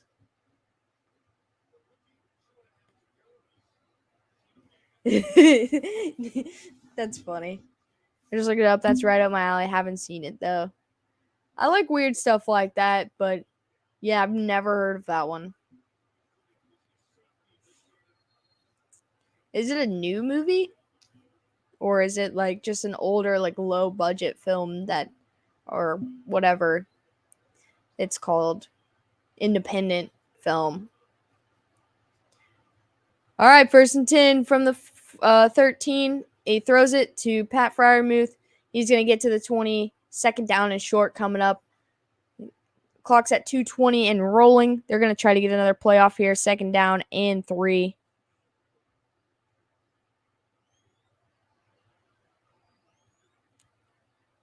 He throws it over the middle. He's going to hit him again for the first down, and that's going to be the 2-minute warning. Y'all be doing it wrong. Just adopted a 24-year-old. True. 2014. Okay.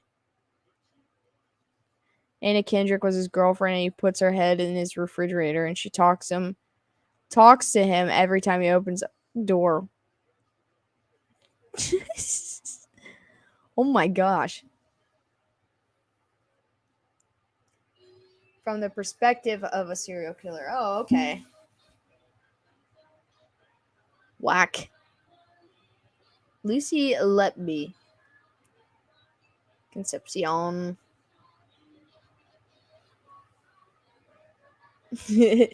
Crafty and Mary Beth just talk about baseball, 1970s Reds, and Rob and everyone else is talking about wacky movies, and so this chat is just like staggering of way two opposite fields of conversation. I did see Santa Clarita Diet. I wish they would have made more of it. I liked the young boy. Like I feel like his character was like relatable.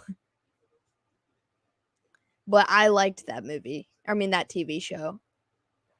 Was that Drew Barrymore? Yes. I'm 30 now and your oldest is 15. I'll just say whatever's in my head. Dude, that show is awesome. I love when the husband, he's just like talking about the pan and how she like washed it in the sink and how upset he got about it. Yeah, the cast iron skillet. He was so upset about it. Yeah, I need more of that, but I don't think they'll ever make any more.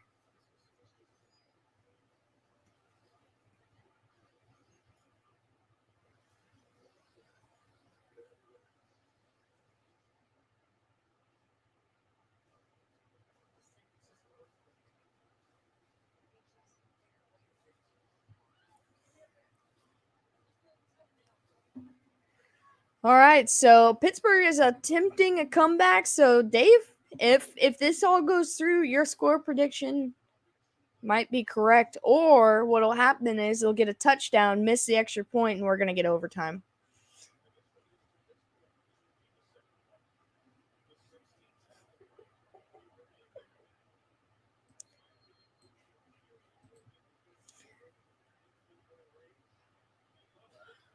What?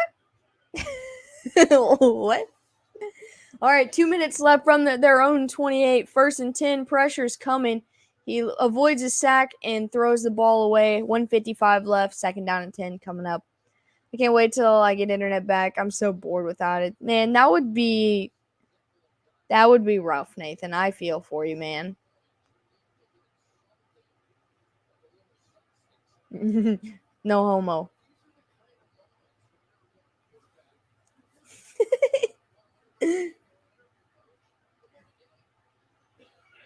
That's how you switch up a conversation real quick.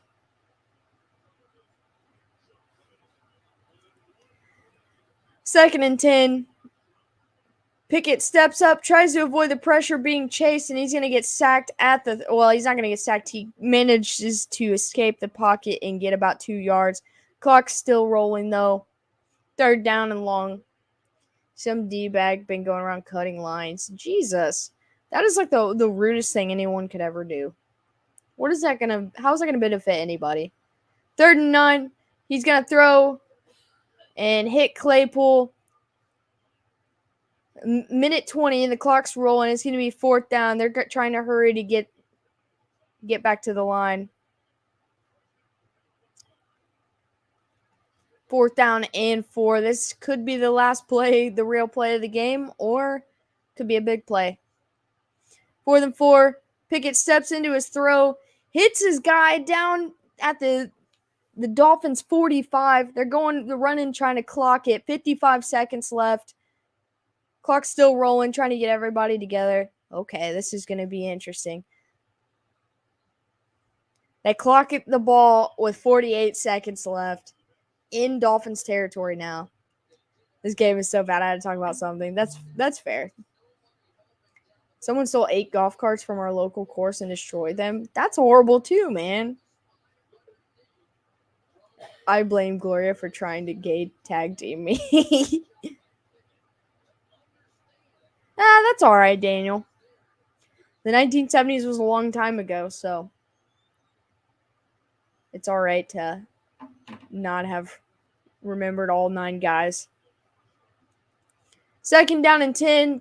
Pickett throws, hits Johnson. He makes a cut and gets a first down, gets out of bounds with 42 seconds left.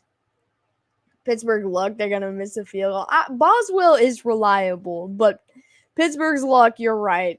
At least when they went for it on 4th, I thought their whole play chart for 4th down is just a blank piece of copy paper with punt written on it.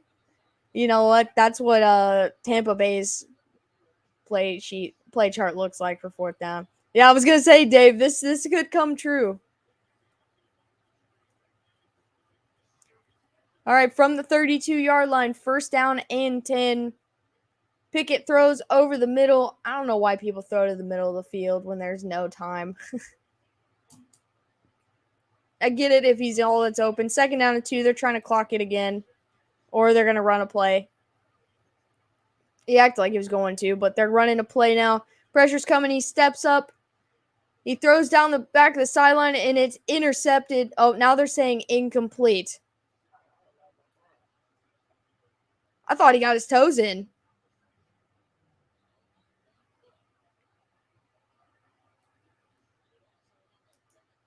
At that point, Pickett should have kept.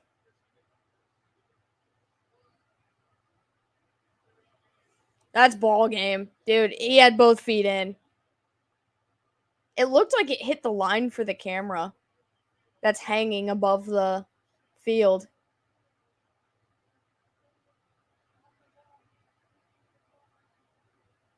Yeah, he had full possession of that.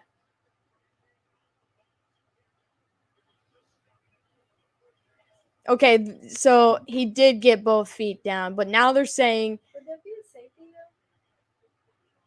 His feet weren't in the end zone, and then he fell backwards. Yeah, is that a safety since he started in bounds and then went into the end zone and went out of bounds?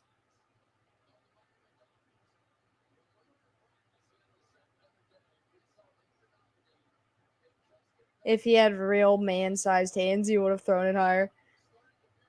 Touchback. Oh, okay. So that is going to be the game. I was almost hoping that Dave's prediction came true. And I said earlier when I asked what the score was be, I was like, or will anyone score another point? No one scored another point basically in the whole 4th quarter. They ruled it a touchback. Okay.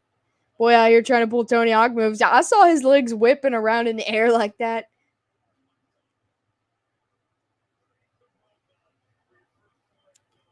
They wanted overtime and a tie. They were trying to say the ball in his right hand moved. I was like, nothing moved, man. There is not a more sure interception than that one.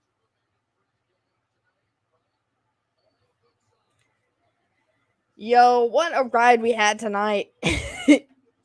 Final score, Pittsburgh 10, Miami 16. Pittsburgh's now 2-5. Miami's back in the above 500 club at 4-3. I mean, won it overtime and a tie. That's fair. No worry, Mary Beth. I was just laughing at myself. So this is going to be our final score. Let's see.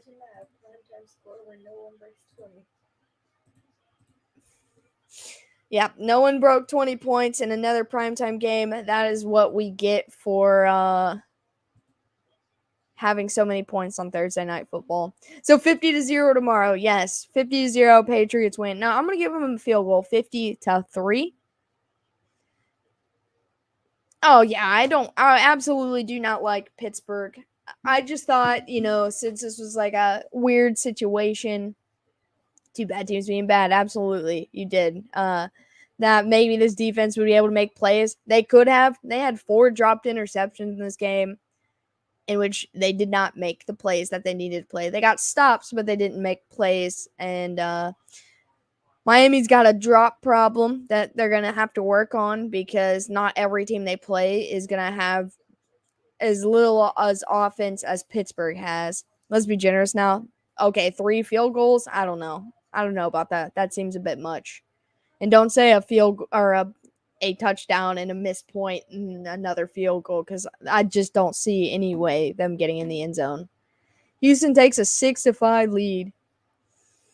Yeah, I was gonna say 3 to be generous, but realistically 0. But 9, that's a bit of an overshot. Good night, Mary Beth. Thanks for sticking with us through the entire game.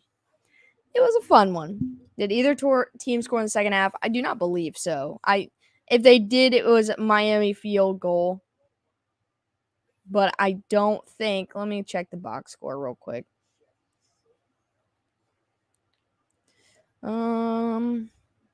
Dolphins, Steelers, box score. Wait, game tracker. No. Nobody scored in the second half. I think everyone did in that era. Yeah, my dad's got a lot of like old red stuff, or at least he used to. I don't know if he still does. But I'm not gonna drag this stream on long enough. You guys stuck it out with me for 3 hours tonight, and we had some fun conversations, some weird ones and some crazy ones, and I am forever thankful for that. I will be back tomorrow between 8:15 or whatever your normal prime time start time is. Whatever that game's gonna start. Let me check. Actually, I can just look at it.